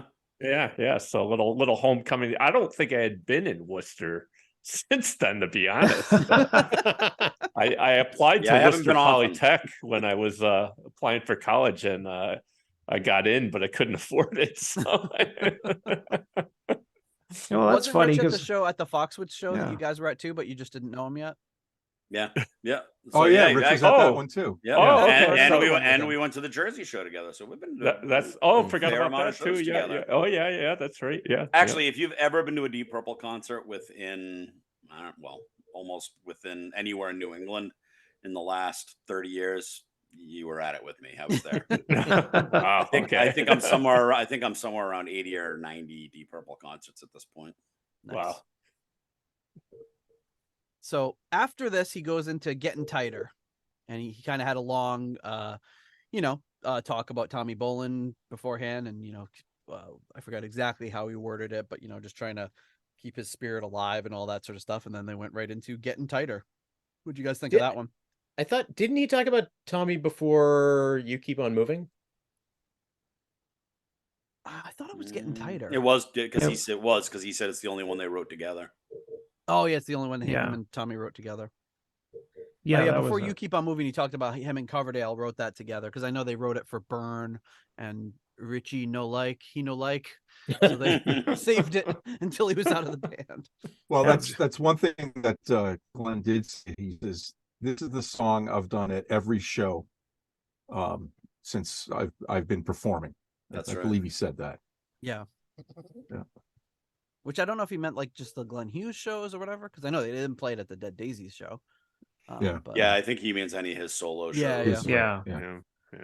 But I but mean, it that was, you know, that's a favorite of mine. So I yeah, really I mean, enjoyed that's a deep cut if there ever was one. I mean, anybody that's a Mark IV fan, you know, that's a real treat live, especially like loving that song. Like we always, well, anything off that album, really. I mean, anything off Come Taste the Band is going to be a deep cut. So really, if you think about it, so just, you know, I remember the first time that he did that, I was just like, oh my God, yes. You know, Yep. it's like, you know, this is a track listing, man. But yeah, that's yeah, they did a great version of it. and a long instrumental break in the middle, and that's where the keyboardist, I think for the second time, really did like some like really like mellow electric piano, and it just sounded awesome. Yeah. Yeah, and at this point I was just feeling very relieved too, because I love that I could miss the entire first half of the set and still get about 45 minutes, you know, Yeah, in the yep. second half. That, you know, it was great. Yeah, and I was chatting with our esteemed patron Ovis Nakvi, and you know, we have a WhatsApp chat going where we're just basically talking all day every day, and I was telling him before the show that, oh no, people are saying he's only doing 8 songs, and I'm really worried about, you know, like, oh man, I thought it was gonna be a longer set, and I was just, you know, I was feeling, you know, just a little like disappointed, and he just like really just smacked me into shape and was like, and started busting my balls about it. He's like, oh, he's like, I'm sorry, is the 72-year-old guy who still sings like better than anyone on the planet, you know, only doing 90-minute set for you? And then I was like, all right, I get it. And he said, trust me, he's like, it's gonna be an awesome show and everything. And it was like, he couldn't have been more right, because it didn't feel like a short set watching it. Because on paper, yeah, it's 8 songs, but they put so many cool jams and breakdowns and everything into it that it was really felt full and full of life. Well, actually, after the last show that I saw him, that first one, which I can go back to, as I want to say something about it later, was I still have the, I saved the, you know, the set list from it. He only cut out 2 songs, so he did all the same songs, almost in the same order as he did. The only ones he didn't do was "You Fool No One," which I would have loved to have heard the other night, and "Smoke on the Water," which I'm fine with. Right. We heard it later. Yeah, we heard it later. We'll get to that. We heard it. Yeah. Yeah, So and- really, he only cut out 2 songs, and one of them was a Mark III song. So it's like that was really the only thing that we missed out on. And I mean, between that and Mistreated, like getting one of those is like a toss up. I'm glad we got one of them, but I would have loved "You Fool No One." Yeah, great song. That's a really good song. Yeah, but I mean, that's really, so I mean, he really, like, his set, I guess wasn't as short as I initially thought it was. It was really 2 songs shorter. Well, actually, the he didn't do the Georgia on My Mind either, which he did at the previous show. Thank I goodness. saw that. Well, I have to say that was part of really Smoke on the Water, right? I think so. Yeah. But that was really impressive the last time I saw him, just because you know, when you talk about him going off on all the vocal runs and everything, I mean, it was really condensed from the last time. I'm glad I saw it before, but I'm glad I didn't have to, you know, see it a second time, because it might have been a little bit too much. Yeah, Really? I also It really took appreciate. 2 times? What? I said it would have taken 2 times for it to be too much. Well, I'd never seen him live before, so like, you know, that was Right. that was really, you know, No, a thrill to see it. I enjoyed the first time too, because I really had to go to the bathroom, and that gave me that opportunity. Yeah, I also I gotta say I appreciated hearing him talk about Tommy Bolin too, and it just, you know, I think it really added just to the kind of the sense of likability about Glenn, and the just this warmth that he brought to the room and to the stage and to the performance. Because, you know, I'm listening to him talk, and it was, you know, so striking, because it's like, you know, you never hear Gene or Paul talk about how much they miss Eric Carr, you know, and you know, these are guys who, you know, they work together, they play together, you know, there's got to be an impact on their lives. And I feel like the only other one we ever hear about, you know, Ozzy will talk about how much he misses Randy Rhoads, but you know, a lot of rock stars that have passed away, and you never hear directly from the people who worked with them about how much they miss them. So I found that actually really refreshing. Yeah, I agree. and the whole gratitude thing too is, you know, he's very much into that. Obviously, if you follow, ever heard him speak or interview or follow him on social media, but you know, you just get the impression that here's a guy who's been sober now for whatever 27 years, 28 years, however long it's been. It's been a long time, and was really, really in a bad place for a very, very long time. And I think he just really recognizes how lucky he is to still be here. And he comes across as somebody that just does not take it for granted at all. And I know it's a hard road and recovering from that sort of thing. And it's an everyday thing, but he seems to be somebody who's, you know, he talks about music. He loves music. And we've talked about on the show, he didn't produce a ton of material in the 80s.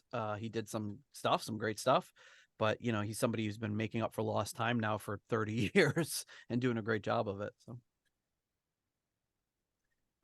okay, then went on to You Keep On Moving. What do you guys think of that one? Another great song, another banger, one of my favorites. Yeah, I think it came out really, really well. And I think the thing we didn't really talk about yet is Soren Anderson vocally was really filling in on those harmonies in a way that I wasn't really expecting, because you know, I don't want to say it loses something, but when Glenn's singing like one of these songs where the harmonies are supposed to be, it does feel a little bit sometimes like there's a piece missing, because he's only one man. But I think Soren Anderson did an awesome job filling that spot in. Yeah, it's I think what helped make that as good as it was, that and they really worked that slow build, which I enjoy.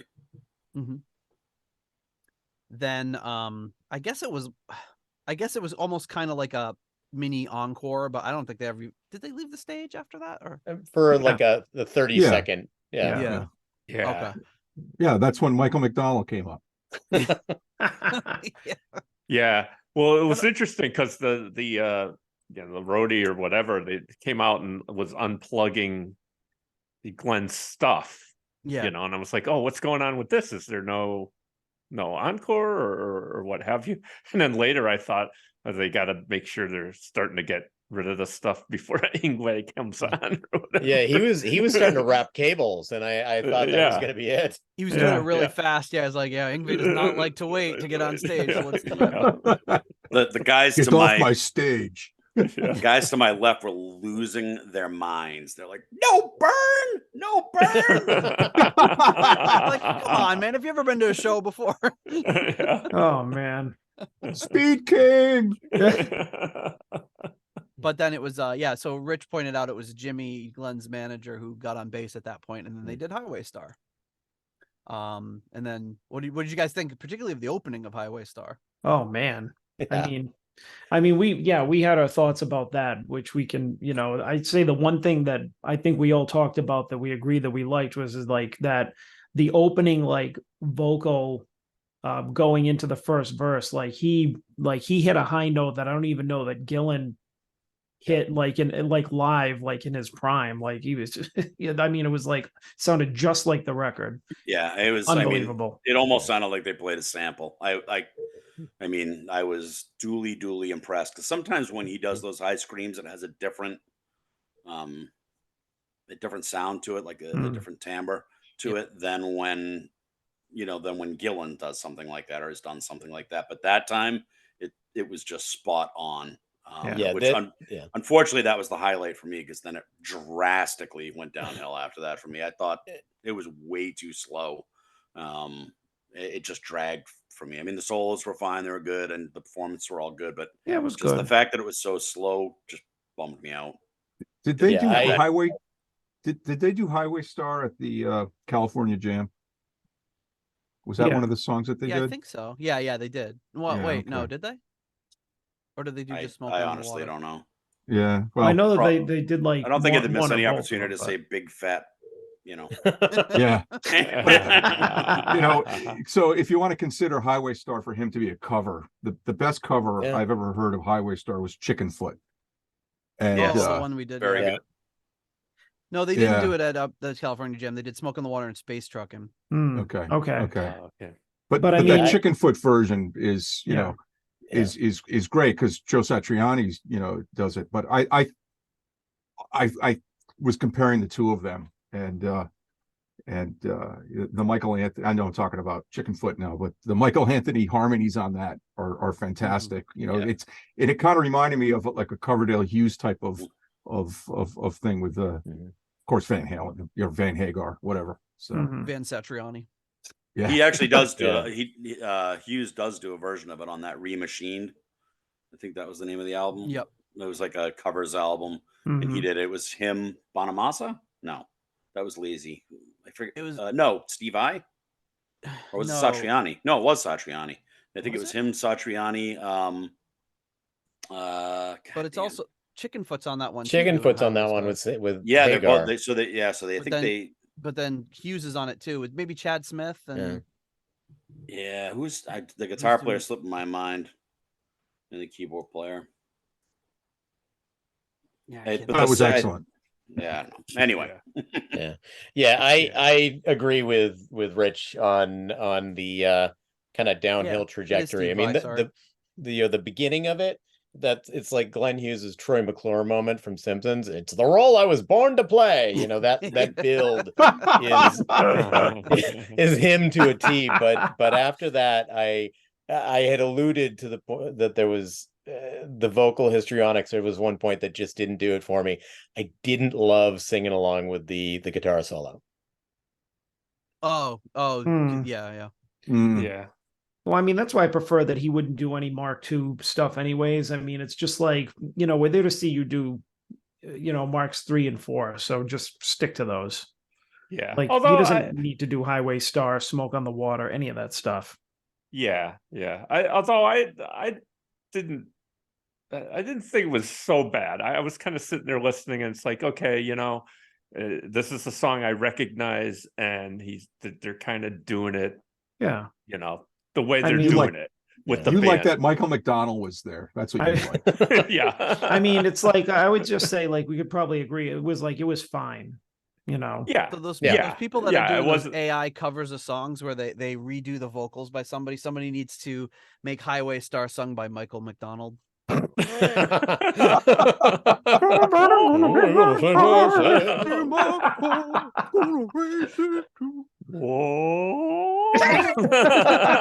That opening. The opening would be great. I think it'd probably be more of like a whoa. The car is going through the Lincoln Tunnel or something.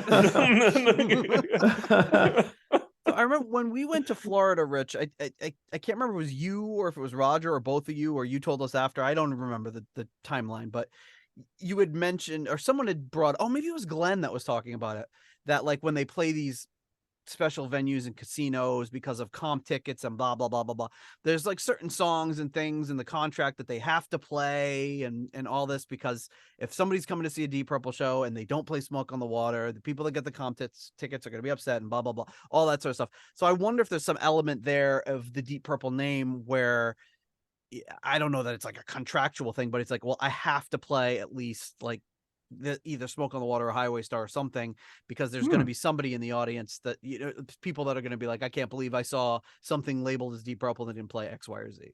So I don't know if that has something to do with it. It may even be both Smoke on the Water and Highway Star, but the fact that Yang Wei is playing Smoke on the Water got him off the hook. Yeah, that covers the contract. Maybe. Yeah, exactly. They're like, we went maybe to go see that's Deep a good Purple, point. And Yngwie played 3 minutes of it. Good enough. Yeah, funny. Okay, so then they did Burn. So the guy to the side, you must have let out a huge sigh of relief, Rich. Yes. Yeah, it was I didn't think he was gonna do it. And then second encore, bang! Bang! Moon River. Yes. Yeah. And so it was great. I mean, we love Burn. Yeah. I thought it was really good. I liked it. It's excellent. Yeah. And he got his bass back from Michael McDonald. He stole the bass back. Give me that. They had to plug him back in or whatever. Yeah, I didn't notice. But Burn was really solid. I think they did an amazing job on that one. And yeah, and then that was it. That was the Glenn Hughes set. I must say, you know, I definitely felt some closure. And John even told Glenn about how we pretty much started the show because we were supposed to meet up for a Glenn Hughes show, and we couldn't make it happen. And then we were just talking about Glenn Hughes. I remember, I think it was when my wife was in China, and we were like, I had all the kids, and I was like, it was late one night. I got all the kids to bed, and I was watching some like YouTube video. Me and John were like texting each other back and forth. Or no, we were talking on something stupid like Instagram or something. Yeah, what had happened was, and this could just tie up the, you know, the Glenn Hughes portion of the show from my point of view, is like the day after, you know, or the day or 2 days after we posted about the show, in my Facebook memories 5 years ago, from like the day or two after we all went, I saw Glenn Hughes in Providence on the Classic Deep Purple tour, and I went by myself because, you know, I didn't know any of you guys at the time.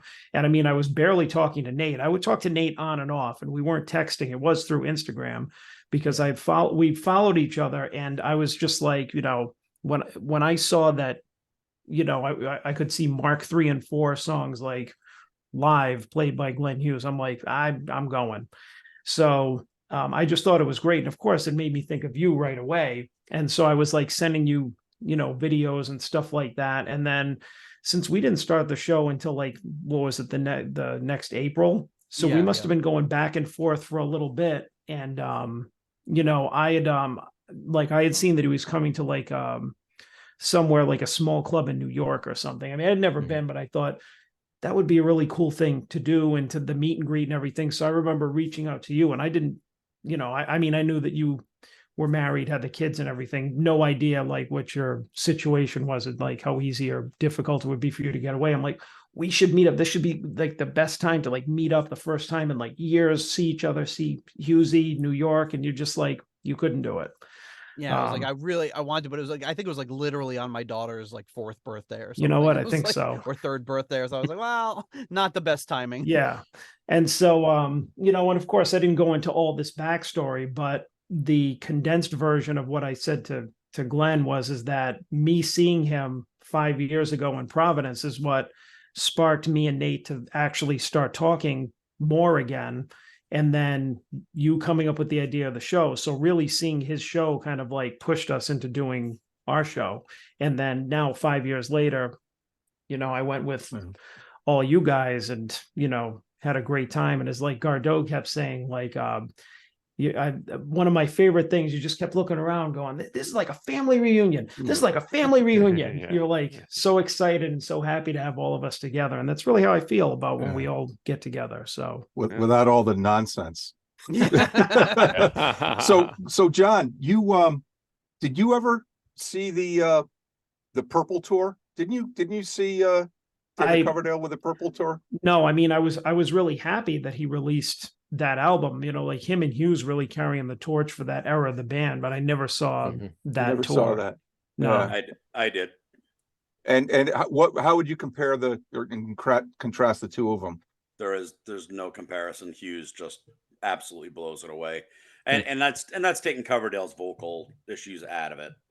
You know, clearly, you know, he does very little singing these days. Even when I saw him on that tour, the main voices were all the guys doing the backups covering for him. But it just, I mean, I think we all know why I didn't enjoy it, because Tommy Aldridge has cement wrists. See, I fit it in.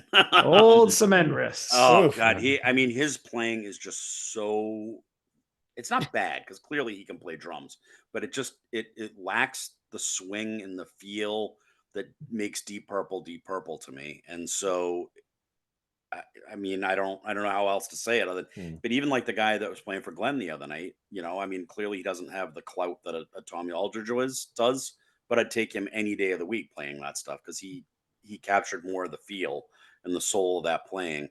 So when Whitesnake was doing it, was just like a wall of sound and just like bashing almost. And I honestly, I didn't really enjoy it at all. I mean, hearing the songs was cool, but it was just not an enjoyable concert. And of course, most of the people there were pissed that it wasn't just, Here I Go Again, that Yeah. stuff. So, Yeah. How was Tommy Aldridge on Still the Night? oh, he plays that stuff great. Okay. Just like the guy, Ainsley Dunbar, except with far less feel and swing. Yeah, I mean, it's all, honestly, it's really all the same to me. It just always all comes across as just, I don't know. I can't stand it. It's the kind of drummer I don't like. I never will like it. And I don't see the point to it. Like, I mean, there are guys like Neil Peart, for instance, great drummer, phenomenal drummer. It doesn't touch me at all because it's all technical, but at least he has feel. At least I think he still has some feel in there. He's technically a great drummer, but Aldridge lacks everything. Sorry, Tommy. I did see an interview. He seems like an immensely nice human being and like actually a really cool guy, but I just don't like the drumming. Yeah, there's a million musicians like that on YouTube that are technically just amazing, but like you said, the feel's not there, and it's just they're doing something I could never do in a million years. But it's just this kind of rote repetition of something they know, and you don't get the even when you see the 5-year-old play this like shred thing, it's like they are incredible, but they don't. They haven't learned to emote yet. That's fine. They're 5. Hopefully they'll pick that up. But yeah, there's so many people that can do that stuff that just don't have that feel, like you said. That 5-year-old's got lead wrists. Sounded just like Butthead when you said that.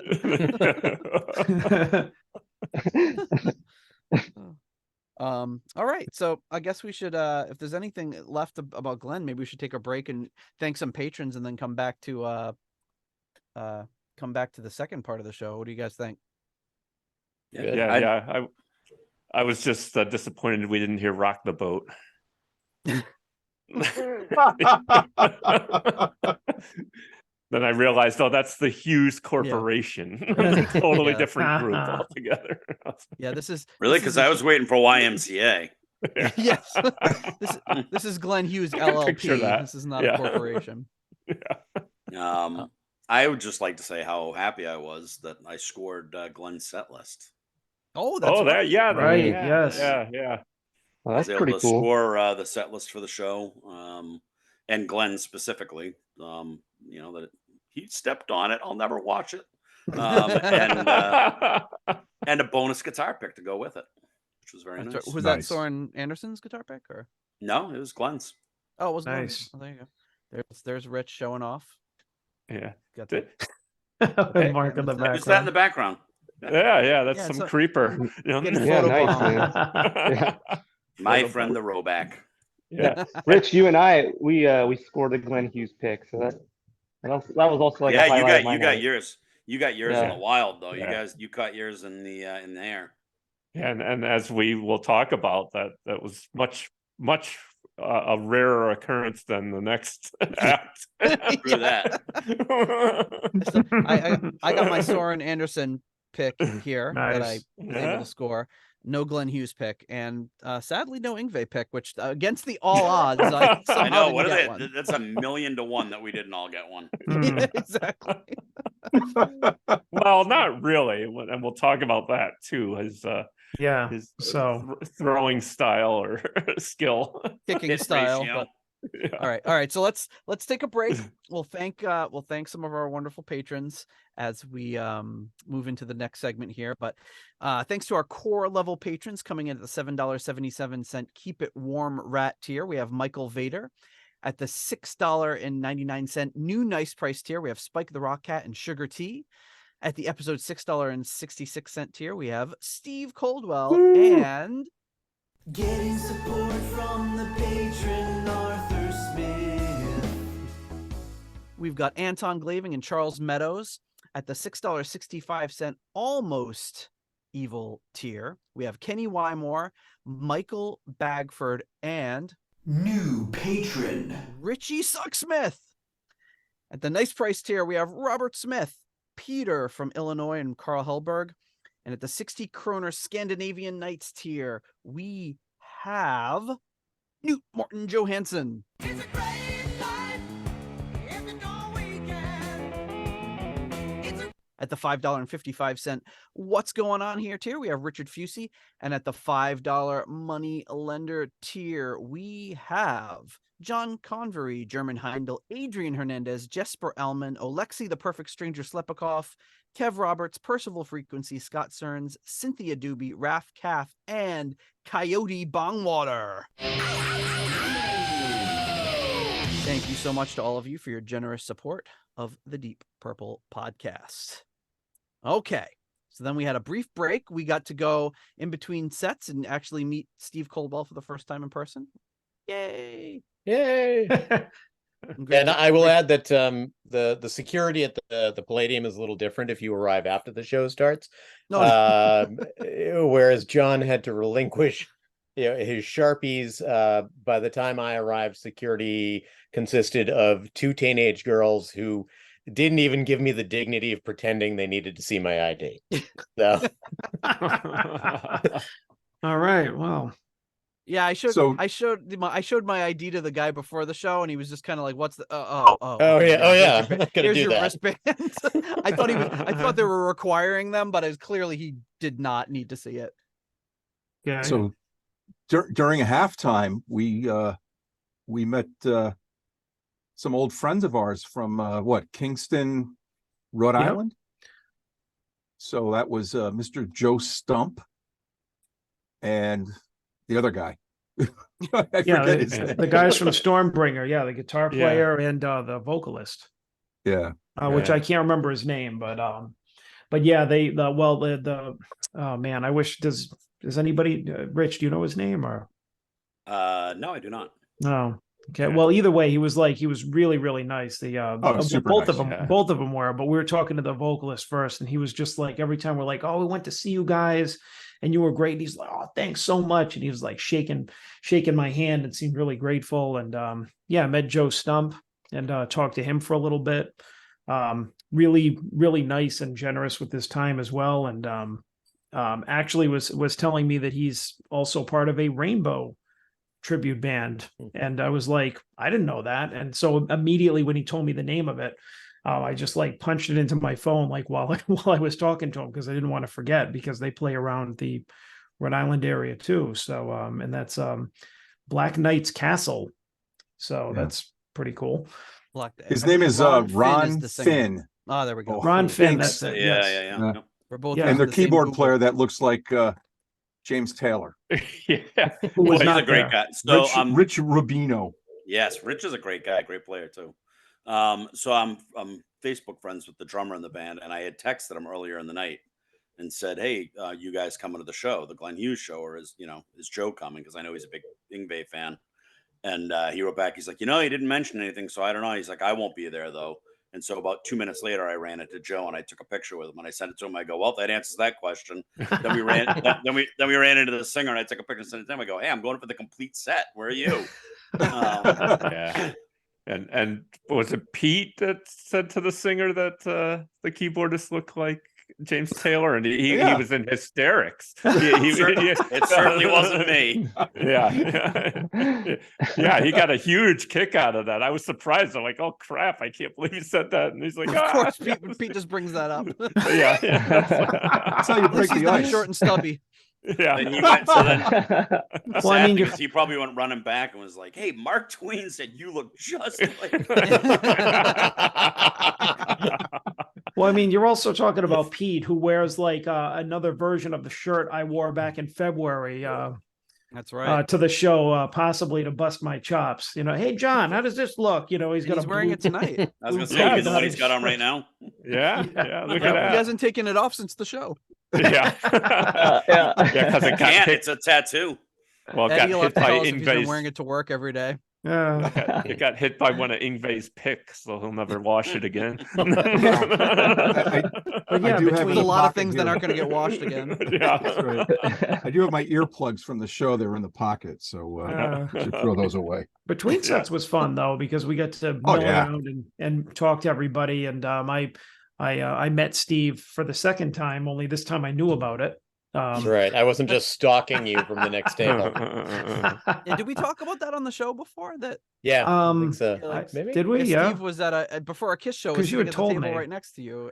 Yeah, we were. Oh, not Kiss. We No, were. it was a wasp. Wasp. It was Wasp, Wasp I'm and sorry. Armored Saint, and I texted Nate, and I was like, "Hey, is John at this show?" Because I'm 99% certain I was at the table next to you, but it was too loud in there. I couldn't hear the voice, and I was like, maybe not, maybe not. I don't want to Yeah, be the creepy guy who's like, "Hey, are you the guy from the Deep Purple podcast?" And he's like, "What?" You gotta be extra yeah, sure. I am, but I probably would have acted confused anyway, and that would have made things worse. So That would have made his day. It would have been the first time either of us have been recognized in the wild that is by true. a listener. Be That like, is oh my true. god! Everyone at the table would have probably busted John's chops, though. But yes, it was me. Yeah, I saw Bigfoot and I saw John that night. But no Scott Farkas. No. who Rich and I saw a couple of weeks ago. Yeah, coonskin cap and all. That's crazy. Before I move away from Joe Stump, we should also remind folks that he is the current guitarist in Alcatraz. Yes. Even though Graham Bonnet is not the singer in the band anymore. But Is it Ronnie Romero now? I don't know if he's still there or not, but he was, for a little while anyway. Hmm. No, wasn't it? Isn't it Doogie? Yeah, it's Doogie Oh, White. Doogie White. Right. Okay. There you Not go. Doogie Brewster. Who's that guy, Mark? Doogie Howser. Doogie Doogie Howser. I'm thinking of Punky Brewster.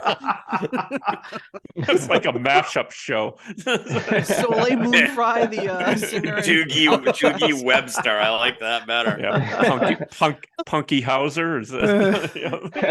I think she plays a Steinbrenner. Okay, so then Yngve came on, and wow, I mean, so Boy, much to did say. he. Oh boy, did he come on? Yeah. Speaking of the Wasp show, I was getting strong vibes from Yngve of bad Blackie Lawless cosplay. Oh yeah. Really? Oh yeah. Just like the dark hair, he was vaguely The mutton chops. yeah, but like just really like pitch black hair, kind of vaguely overweight, but not really. Like Vaguely donuts? overweight. It's from all the mead. Mini donuts. Mead. Don't like Looked like he was at the donuts. lake, rape and pillage the Viking or something. yeah, but man, what a big dude. Yeah, I was I think I was telling maybe it was Nate and Rich. I was like, I wasn't like, I feel like I might have been seeing over the past like however many months older pictures of him, because I did not expect him to look like older, you know what I mean? Like I'm seeing all younger Right. pictures of him, so I looked at him, I'm like, oh, I was kind of blown away. I'm just like, oh, this dude looks like weathered. He ate Yngve. Yeah, he actually looked better than I expected, to be honest. 'cause Well, yeah, I've no, seen he looked pretty good. He didn't look rough bad. pictures. He definitely has trimmed down a little bit since his height. Yeah. Yeah, but I mean, he definitely he looked like very kind of menacing almost, It Yeah. was- What were those? Well, the especially if you t-shirts? were in the band. yeah. Right. Yeah. Oh, What were we'll the- get to the band, right? Yeah. What were the T-shirts too they were selling? Oh, It was said, like Yngve. Yngve. Who the Yngve F is who? Yngve? That's who. Yeah. Yngve Who on the front, and then Yngve fucking Malmsteen on the back. Yeah, Yeah. that's what it was. Yeah. That's who. Yeah. Which we're talking about coming up with our own line of shirts for the podcast, like Yngve Who, and then on the back, Rich Yangwi Shaylor. That's With those mutton chops that he had, he kind of reminded me of Elvis before he left us, and Neil Young. Oh yeah. know? Neil All right, Young, yeah. Neil Young Yeah. with really, really long hair. Yeah, So- which Yeah. turned all the women off in the audience because, as Peter said, no women like Neil Young. Yeah, and just to clarify, maybe Elvis right before he left us. Yeah. Or right after he left us. The bloated Yeah. version. Yeah. And maybe slightly President Taft, too. So Yeah, John, guy unfortunately, is the right only here. one who will appreciate this, but Yeah. what do you have? There we What does go. Peter have? He's got the I'm the assuming you Elvis mean stamps. the B, not the A. This is the one where you would vote on what Yeah. Elvis stamp you wanted. right. So Yeah. so this is and I think young Elvis became the stamp. and- Oh and yes. not- Yeah. yeah. Not No. Yngwie Elvis. Elvis So Malmsteen. So this was Elvis Poll, P.O. Box Elvis, Memphis, Tennessee, 1992. Wow. John would be Nice. the only person that could confirm this, but the guy that lived across the street from me growing up looked exactly like Yngwie looked. Yes. His name was Jean, and he grew up with my dad. He was a year or two younger than my dad, and he was completely out of his mind, insane. And he actually tie into Joe Satriani. He did color me. He did make me a Silver Surfer poster. He's an incredible artist. He could do all this. Steve would appreciate. He'd do all the Marvel guys. Just like Yep. he would do it with crayon and then use his fingernail to like scrape it off for like the shading and stuff. Really, and he could just bang these things out in just a few minutes. But he was completely out of his mind, unfortunately, and I think he had some problems with drugs and all that sort of stuff. And he would walk in the middle of the road dressed like that, all black with the mutton chops and the long black hair. Yep. And when the car would almost hit him, he would yell at the car, and he would usually address the car, not the person. Oh. So like one time he was walking down the street and this car almost hit him because he's wearing all black, walking in the middle of the road in the middle of the night, and he goes, watch yourself, you fucking Chrysler. And he picks up a rock and he just chuck it at the car, just out of his mind. But anyway, I lived across the street from a guy who looked just like Yngwie for 20 years. Yes. We called him the Man in Black. So Yngwie takes the stage, and then right off, I mean, as far as I'm concerned, it was A lot. An audio assault. An audio assault. And if you could have if you asked me what would a stereotypical Yngwie show be like, I would have said, well, it would have been like this, but there's no way it would actually be Like this. that stereotypical. Like this. Yeah.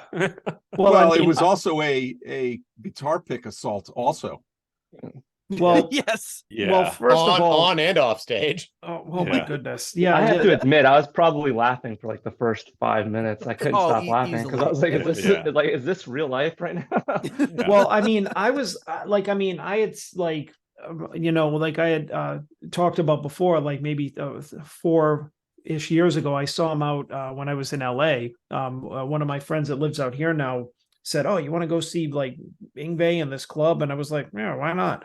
And it actually, when I look back at the pictures, it's the same band that he has now, which I'm actually kind of impressed with. But it was basically the same show, which is all just when we looked at the set and we saw 24 songs, I'm like, yeah, quote unquote songs, because it was like you don't know what the hell was going on during this thing. But I was like, I'm thinking like, okay, and I'm looking over at Nate, and I'm just like, I don't know if I said, well, what do you think or something? He's like, this is awesome. And I was like, what? I said, I was so surprised because I figured like, he's probably like, and you're just like, awesome. And you're like, yeah, this is hilarious.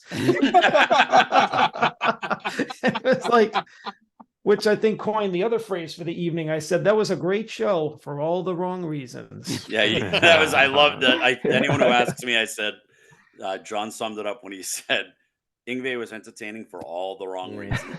Yeah. And one of them was the pick assault, which somebody had just mentioned, which was I mean, he was well, I mean, you throw out like ninja stars. Sure. Yeah, you could talk about. He was kicking picks with his boot. He's throwing them out and everything. And Nate, he was trying to kick them. His attempt versus success ratio on the kicks pretty hilarious. were 0 and 30. He missed every one he tried to kick. Yeah. I think I saw him hit like 2, but yeah, like it was. How far did they get? But I Not mean, very they're going far at all. His eye-foot coordination is not. They're hitting the keyboard player. They're going into the wall. They're like falling on the floor. It's like he doesn't even. Yeah. the I keyboard turned player around. got I at turned around to least Mark at one point. And I was like, picks. I was like, Mark, if one of those hits me in the eye, I'm gonna go up there and beat his ass. Yeah.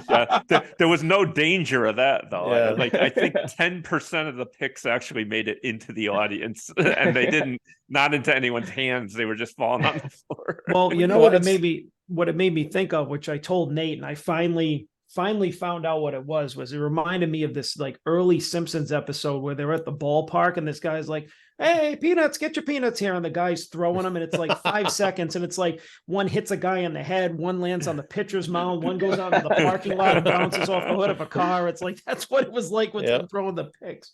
They're going everywhere except where they're supposed to go.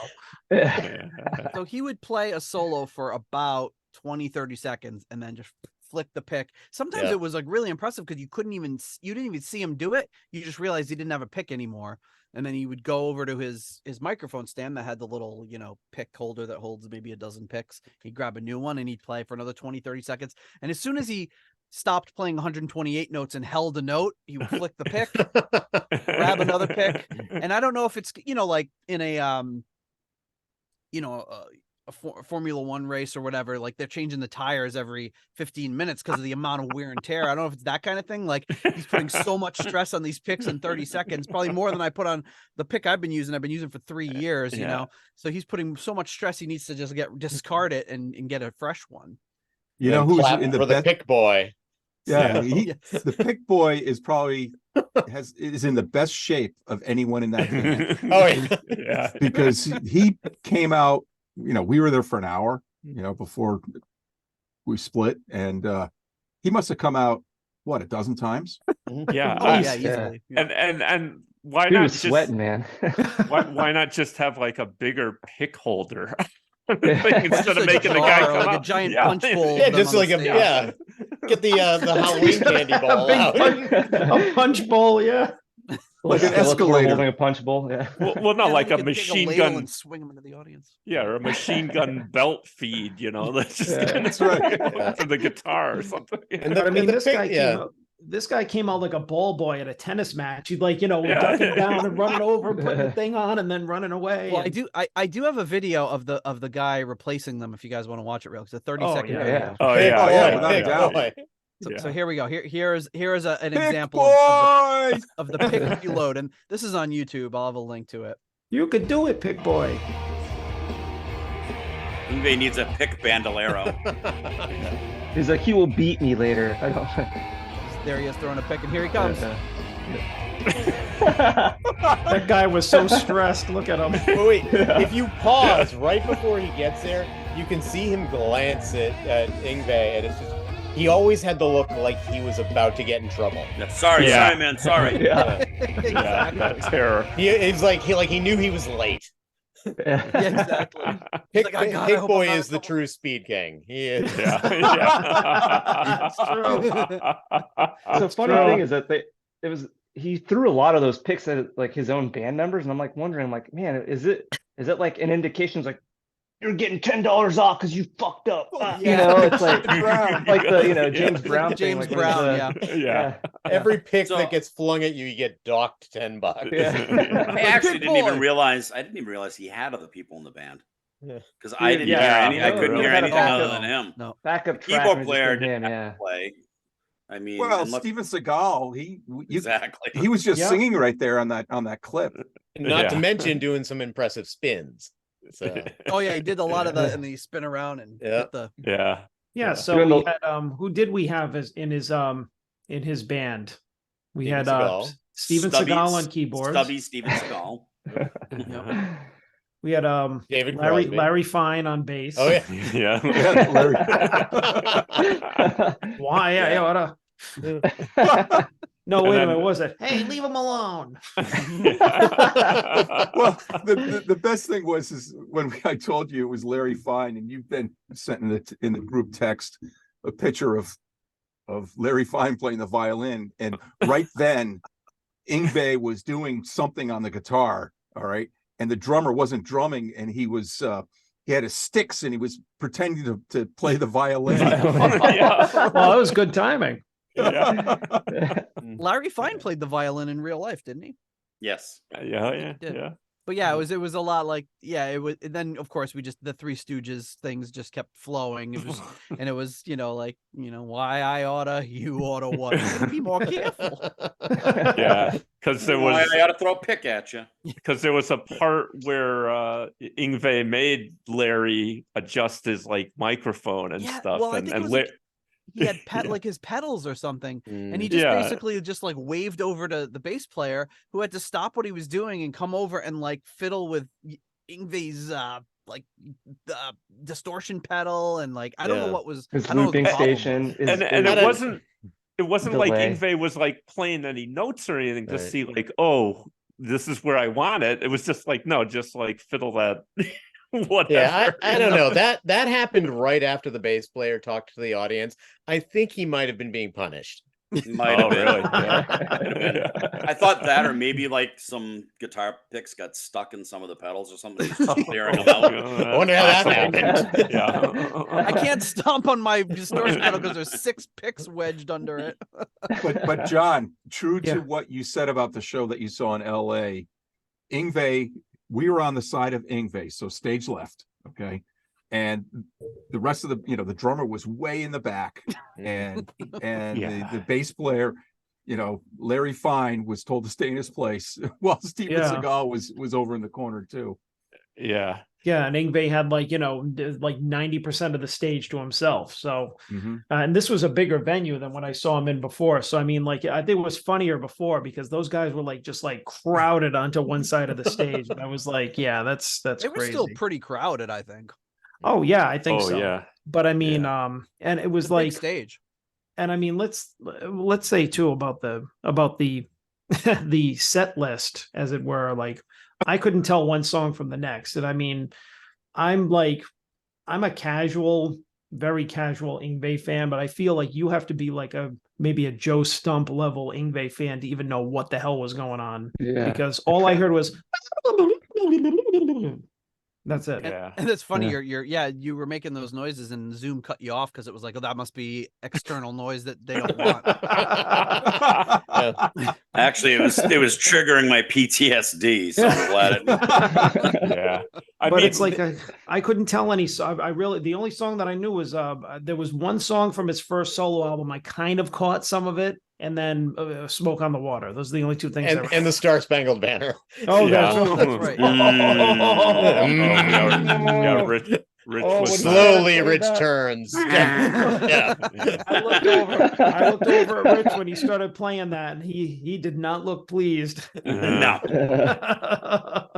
So I was just thinking, I was trying to make a clever joke out of PTSD, and I realized Paganini stress disorder works. Yeah, exactly. Yeah. I mean, one of the things that really bothered me is how the tone and or the delay he had, because there were parts where he would stop playing, like amazingly, and it's like, oh, it's still going.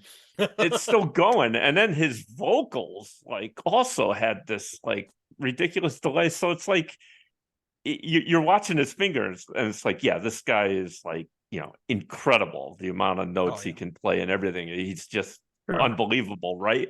But it's like I couldn't even distinguish the notes because it was so much, it was just overblown, I thought.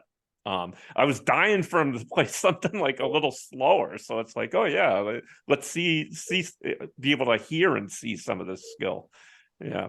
Yeah, where's all I this wanted to Lazy hear was like Blues a song? yeah.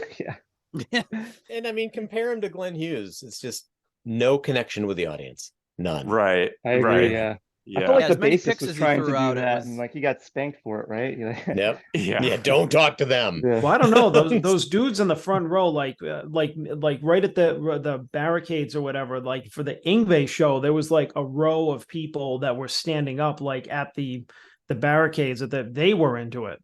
Mhm. Oh yeah. They were really into They it. seemed to know that because they were pumping their fists and they knew like, but there was never any break where you were like, okay, I'm gonna clap now because something is over. It just seemed Right. like one thing flowed into another, Like which one- can be usually sometimes bands like will get up and do 3 or 4 songs to start to just really go out with a bang, and then yeah, everyone will clap and there'll be an interlude and there'll be a talk with the audience. But for the whole hour we were there was like no talking. There was no like, thank you, Boston, and we're so happy to be here. And I don't think there's any of that.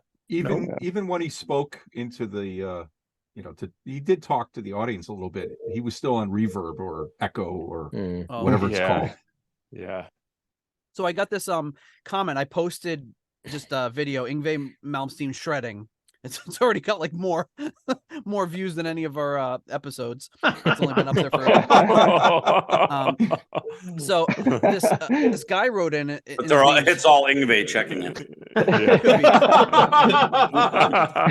He's gonna fly over and fight you guys. Yeah, he says, you unleash the fury. Unleash the fury. This guy, Chester Cheese, writes in. Another he real says, name. Yeah. I'm doubting that that's real. It's Chucky's brother. He says, "Oh heck," he says, "I was at this concert and at least where I was, it didn't sound anything like this. The audio you captured is much clearer. All I was able to hear was a gigantic muddy mess of a mix." Then he says it was even worse during the Glenn Hughes show, which I didn't hear because I thought it sounded really good. He says, "Nevertheless, this was the worst Ingve concert I've ever been to. For the record, this was my 5th YJM concert. I'm not blaming Ingve, as by all appearances, it looked like he was playing his ass off. However, the acoustics and the sound of the venue were absolutely abysmal." He says, in terms, it may have been the worst concert I've ever attended to as far as audio quality. So he goes on, and then he says, "With that said, for some reason, your 40-second clip sounded better than anything I was able to hear with my own ears at this concert. What the heck were you recording with? It almost sounds like you have a direct to soundboard recording." Wow. And I told him, why do you have that clip close? Can you play it for us? yeah, I can Or play is it. it- Let's see. Yeah. I've got it right. Where is it? Is this the one? Play the same with it. Because This one, here it is.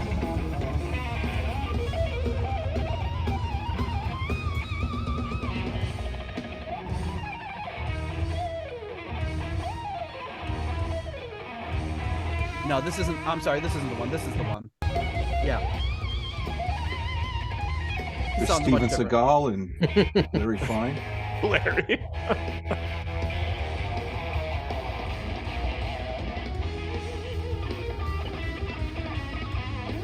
I'm actually enjoying this more than when we were there. Yeah. Fair, yeah. Yeah. Yeah. Well, yeah, I think the recording takes a little bit of that, over. Takes the edge off. Yeah. Yeah. You don't feel Goes bludgeoned. for the sudden stop and the pick toss. Yeah. That was To me. everyone's point, though. It's like So when he didn't does even that need it hair to thing, is that to shake all the picks out, or? Yeah, that was, you see, and that's the thing is like when you like, I really think that the mix was not that great, because I mean what we just heard there on that short clip was like more melodic than anything I picked up on at all. Yeah. Yeah, and Yeah, even standing further back, that was the most I could actually tell what he was doing. For the entire evening. Yeah. Yeah. Like Yeah. I'm thinking that guy that commented, the Chuck E. Cheese guy, maybe he was in like, against a wall too, which might have been even worse, where that's why he thought Glenn Hughes didn't sound good either. I mean, I don't know. Have you guys seen other stuff at that venue? I was about to say the acoustics at the Palladium are not great. It's a great place to see a show, usually energy wise, but I mean it's just like a black box theater. It doesn't the sound is not super. Yeah. I Yeah, I mean, Kind of like the Webster mark, Yeah. I found that terrible, like too. on a lot of these shows, like, I mean, obviously you just hit a point of audio fatigue. Your ears can't Yeah. take anything else in, and there could be muddiness, but sometimes just taking a recording, like I've got my Zoom recorder that I used to record the show, and I'm sure I've already edited in samples for people to hear on this episode, and just putting that down and bringing the gain all the way down so it's not clipping, and you hear a lot of things that you don't necessarily pick up at the show because it's just all at once. So it could be just just my crappy iPhone microphone somehow made that sound at a volume where you could understand what was actually going on. So I think I think I said this to John on the drive home, was I don't know how much of it was the fact that I don't know much Ingve at all, so I didn't have much to latch onto, whereas the songs that Glenn played tonight, I've heard all of them a million times. So my ears were able to fill in what was missing or what they were needed, and to me it sounded more cohesive. But I think a big part of it too was maybe that just mix of his set in particular was rough. But I'm also going to say that, I mean, as far as a lot of the stuff, about a year or so ago, I saw Dragon Force there, and there's plenty of from them as well. But it wasn't, you didn't feel like you were being bludgeoned. You know, Yeah. you could definitely latch onto the fact that, oh, there's a song here, you know? Mhm. Mhm. Yeah, the fact that there weren't any breaks at all, I think, didn't help it because you didn't know when things were starting or ending. So Well, I can say that I saw Yngwie. Yeah. You know, Yeah. just like I can say that I've seen Paul Anka. All right. there you go. Two similar artists. That's Yes. right. Yeah, and I think And that being said, what did we leave out right after Smoke on the Water, which was like probably halfway through the set? Yeah, Yeah, I think it's all of us the were first having show the I've ever same walked thought out on. too. Yeah, It's like I- we're all on the same wavelengths. I remember looking at John, looking at like Roback and Rich. I was like, all right, I think everybody, we kind of just like did this head nod and we just turned around and like walked out. Like, we're good, right? Yeah, I think we're good. Hey, that had to be a kick in his teeth to turn around because the row in front of us was empty Yeah. because people were standing up already, and so he was looking at 3 empty rows when he looked out there. That's the first show I've ever left early. Wow. Really? Yeah. yeah. I mean, we all kind of talked beforehand how we were probably all going to be all set with not staying the whole show. Yeah, but I was kind of hoping it was going to go. I'm not going to lie. Part of me wanted it to go the other way. yeah, Yeah. Part of it wanted me to feel drawn Absolutely. in or be like, "Oh wow, that was really good. Well, yeah. I am going to stay for this." Yeah. But Yeah. I and thought it was about one hugely song or entertaining. one. I don't even. We shouldn't call them songs. We should come up with another term. One blur Segment? first. Yeah, segment first. I was like, yeah, I might not even make it an hour. Yeah. Yeah. I mean, think I texted Steve and said after he played Smoke on the Water, I said, I think this is our cue. Well, it's funny because I didn't even get your text, but as soon as the song ended, I just saw all of you in mass turn and start heading. I was like, all right, we're going. Yep. So I was Yeah. like, wait to merge, and here we go. What did you guys think of that? I- His version of that? podcast. Of Smoke on the Water. Well, it's Yeah, funny. what do you It's guys like think the of his first version of song it? he played where it was like, okay, You knew what it this was. is- I knew what it was, but I'm thinking in the back of my mind, when is when is he going to go nuts on the fretboard? Because he's not going to be able to hang. He hung on longer than I thought. Actually, I was Yeah. like, oh, he's playing this pretty. Yeah. He's playing this like pretty well, pretty Pretty Yeah. faithful, yeah. faithful to the original, and then Yep. but yeah, but I was waiting for something like, I don't know, I'm not familiar with his stuff, again, a few songs and stuff, but I was waiting for something just a little bit slower, because he kind of needed that in the set too. I think it would have helped if it's just like, okay, let's slow it down and I'll play something that's melodic or whatever, but let you catch your breath a little bit. And no, it was like I was telling somebody, I took like a 20-second recording of the show, and it's like, this is what the whole show was like, basically. It's like, Just copy and paste this for 2 yeah, hours. yeah. Yeah, I think there was one part where I think it might have been where the bass player was either doing penance or fixing a pedal or whatever he was doing. And Penance. Yeah. where so Yngwie stopped playing for a second and I could hear the keyboards and I was like, wow, like there's actually something going on there. But as soon as he touched his string, completely drowned out the He keyboards. must have run out of picks. Yeah. You could feel like rumbling of drums and bass, but other than that, it was mostly just the guitar overpowering anything. Yeah. But so I posted a thing. There's a guy on YouTube. I don't know if you've heard of him. He's a British guy, Wings of Pegasus, and he's a guitarist himself. And he analyzes guitarists and also everybody else. But so I had never seen. He did an Yngwie video, and I was watching it. And the guy that does the video is really good, and he's very careful. He doesn't want to put people down or whatever, but he was just saying it's like he's obviously Yngwie. He's talking a little bit about how he's a prodigy. He got a guitar when he was like 5 years old and probably picked it up and went right off took out his pacifier and started playing. But he said it's not everybody's cup of tea, and it's not his cup of tea. And I think yeah, there were people there that were fans, and I don't think we want to sit here and crap on Yngwie's talent at all. No. Just, for us, it was kind of like, I think I agree with Rich. I was kind of looking for something to say, oh, he's going to surprise me here. And like, I'm going to think this is really cool. And it was like, no, it was kind of that audio assault, unfortunately. Yeah. But no, there were definitely during Glenn, I was definitely in an Ingve section. It was a bunch of guys sitting down on their phones, during the whole time. So clearly there were a lot of people Section there Y. who loved it.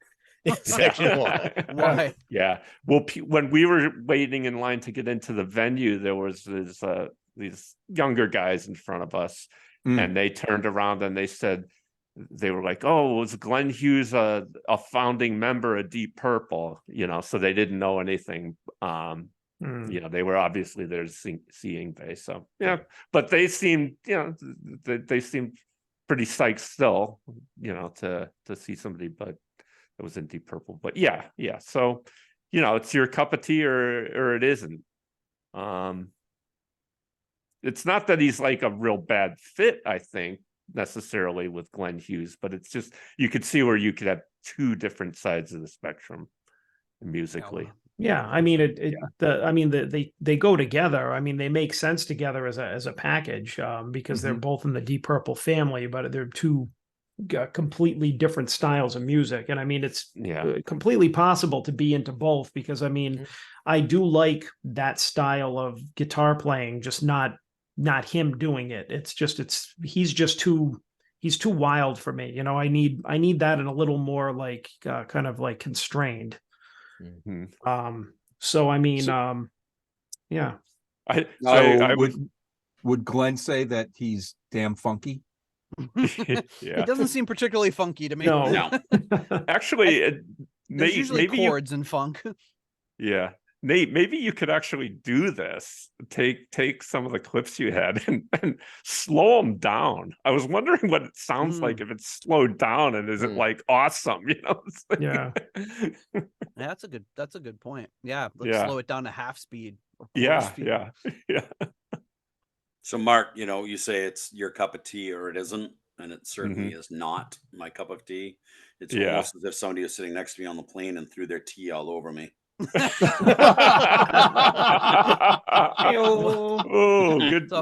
one. Yeah. So there may have been some karmic retribution there, but I think maybe we'll get to that after we thank the next level of patrons, and then we can kind of do a wrap up.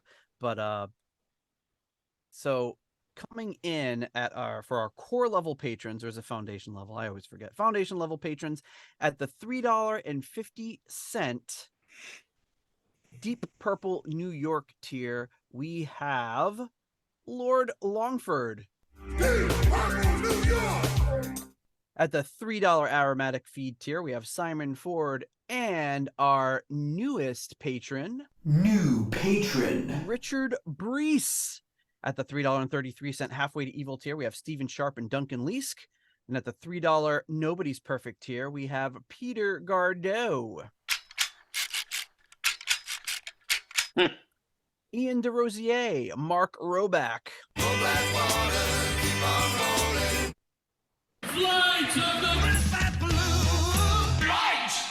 Stuart McCord, Ivan Fieldboo.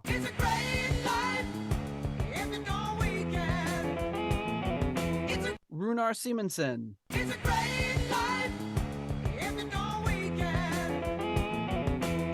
JJ Stenard, Ruinous Inadequacies, John Maselli.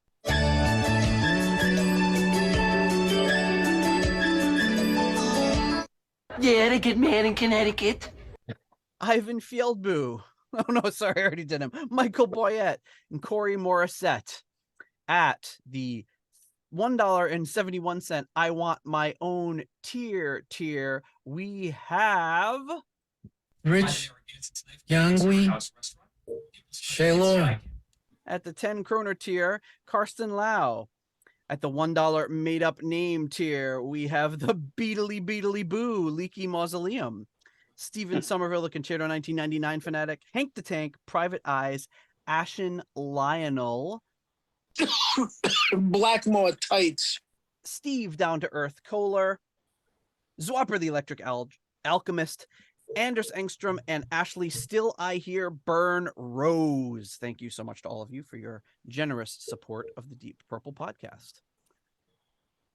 So before we sum things up, so I get on the plane home and I've got my noise canceling headphones in, right?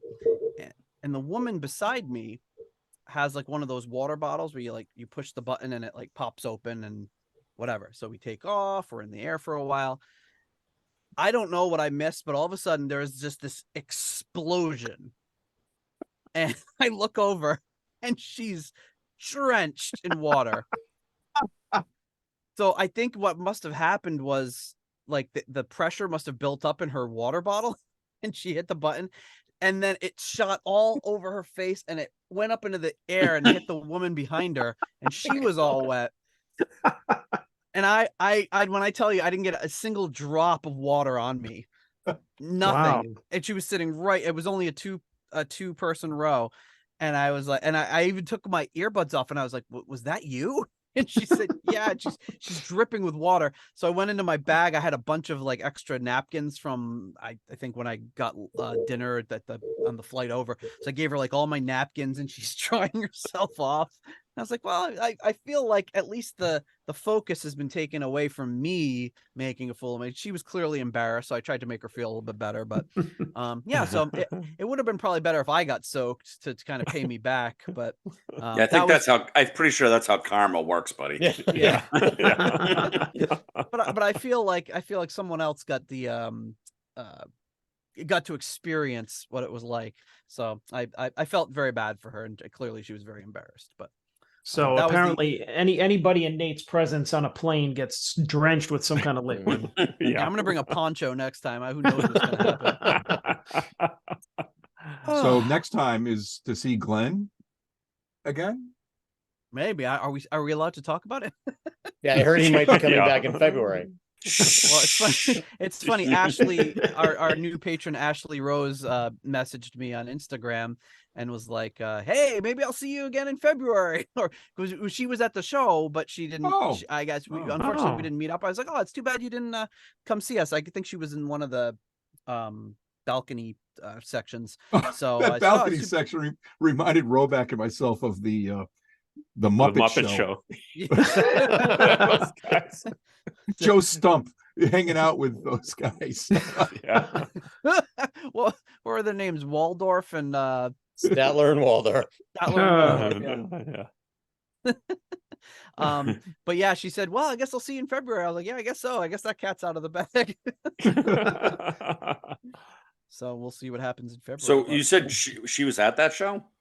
Yeah. Yep. Huh. Too So, bad. Yeah. We're like a roving gang, going through there. I'm surprised nobody recognized at least one of us.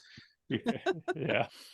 But anyway, anything else to close it up? I just dead air. I just want to say, man, I really enjoyed spending time with you guys. Yeah, me too. All kidding aside, meeting you guys was great. Saying, I forget who you said that it was like a family reunion, but yeah, it's nice. I mean, it's always fun when we meet up because it's always based around, the bands that we love and the music we love. And I know we've talked about it before, but who would have, at least I wouldn't have thought, well, you guys definitely would have thought because you're like in kindergarten, but in 1985 when I saw my first concert and it was Deep Purple and I, got into the band and, come on, I was in third grade. Followed them all through those years, that I would someday, have such a big part of my life based around that band. I mean, I have friends across the country, I was going to say, but it's really around the world, including guys in the band that I can draw that line directly back to Deep Purple, including some of my very good friends now, Yep. And so really enjoy doing it every time we do it. And hopefully we'll get to do it again soon because who knows how many years we got left doing this. Right. And of course, the LP that you had signed for me, Rich, proves it.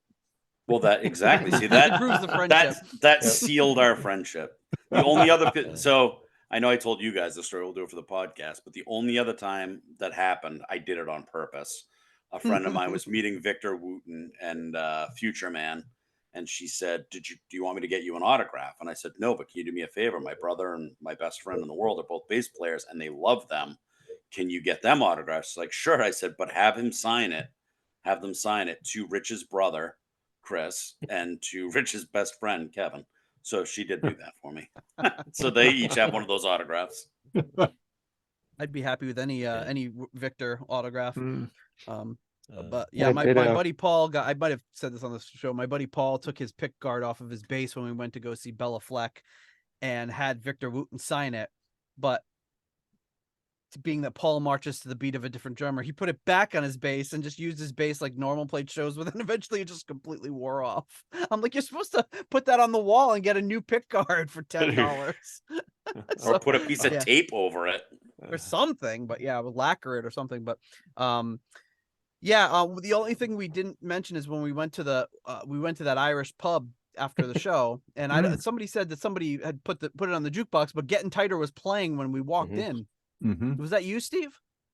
Yeah, they just clearly it was a whole bunch of people who had evacuated the Ingve show, and we're just loading it up because we got that, we got some Dio, we got some Iron Maiden.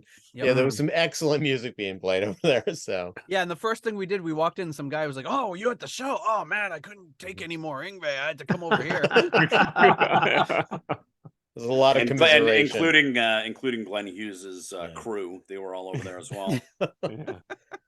But yeah, I was thrilled to be able to join you guys for this. This was I really appreciate the invitation, and yeah, Rich has invited me to a couple of things that I haven't been able to go to, and I told him don't give up on me, keep trying. I will get there eventually. So yeah, honestly, now that we've met you, we probably won't give up on you. And also the added bonus now that my daughter can stop referring to Nate as one of my internet friends. Yeah, now I'm a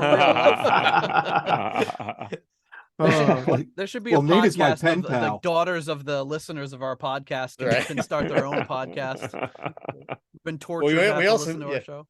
We also need the story time with Eddie bonus episode at some point. So oh yeah. Yeah, what book did you read? Knuffle Bunny? Ooh, Knuffle Bunny. Good Night Moon. Yeah, I know, right? You guys probably see what I'm doing right now. I'm trying to put my kids to bed, multitasking here.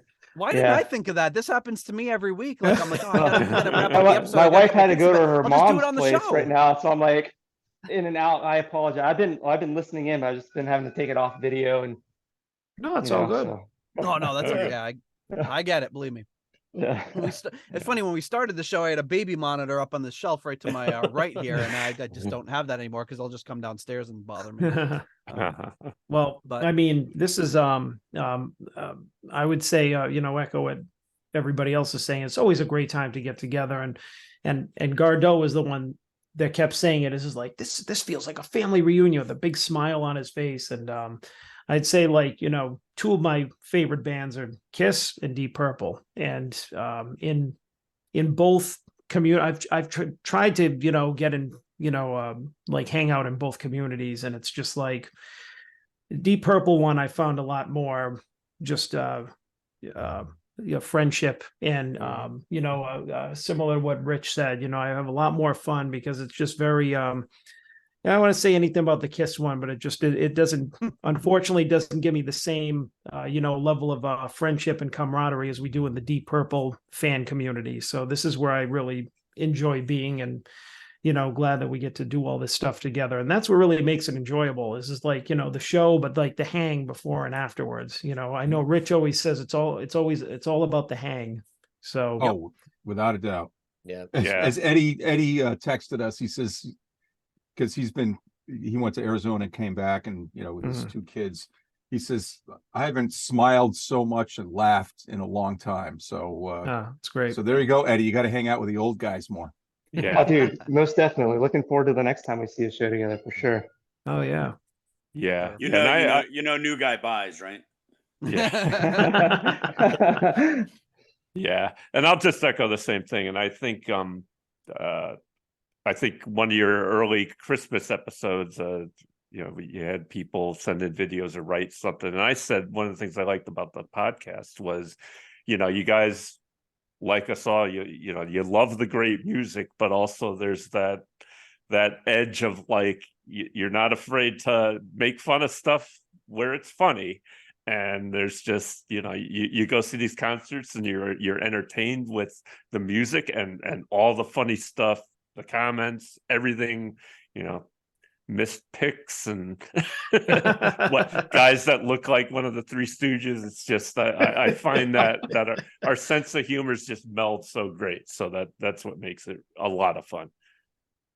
Yeah, I don't think if you're a really big fan of something, you have to be able to find the humor in it and laugh about it and joke about it. And that doesn't mean you're belittling it in any way. It really just means you feel, we have our running jokes on the show about, all the different personalities and temperaments and all that sort of stuff of the different members, but it all comes from a huge place of love and admiration. And like John said, a huge respect for all the Deep Purple fans who've been so kind to us over the years, because we every so often we'll get shit on, but it's not very common. And, you've got people like Rich who've been around the band and know so much about the band, but Rich will never miss an opportunity to bust our chops, but he's never like, well, I know that this happened and you don't know it because I'm so far superior, blah blah blah. And a lot of fan bases are very much like that. And even folks we've reached out to over the years, whether it's talking to Rich or like York Planer or Jerry Bloom or all these folks that just like have lived this like most of their life, are always just so open to saying, oh, you want this piece of information? I'll tell you what I know, and being really helpful to the show, whether they listen or not, or whether they're a fan or not. They're just it's a very accommodating group of fans, and you don't see that in a lot of fandoms. So I really always appreciate that. But yeah, I guess that's it. That's our review of the show. Maybe more than you bargained on, but it was that's our biggest panel ever. Big appreciation to everybody for joining us and reminiscing about what happened 4 days ago. Was it 4 days ago? Yeah. Wow, yeah. Crazy. Seems like it was only 3. Yeah. I think this might be the longest episode that you've ever done that Nate didn't start with saying, I think we'll keep this as a short episode. Yes. Because he knew. And, I was thinking it though. But it took me 232 episodes to learn not to jinx it. Yeah. Yeah, the episode's a lot longer than we stayed for Yngwie. That's true. Yeah, you could do a Haskin and split it into like 30 episodes. That'd be a good way to get caught up, because we're behind. But anyway, thanks guys. Thanks everybody for joining us, and we'll be back at you next week with who the heck knows what we'll be talking about, but something. We'll see you then. All right. Yeah, Good take night. care. Bye. Good night, Yeah, guys. good night. Ted. Thank you for listening to the Deep Purple Podcast. If you like what you hear and would like more episodes in the future, please donate on Patreon to support the show. You can also leave us a review in Apple Podcasts to help new people discover the show. You can follow us on YouTube, Instagram, Twitter, and Facebook for show updates. See deeppurplepodcast.com for more details. Thank you for listening.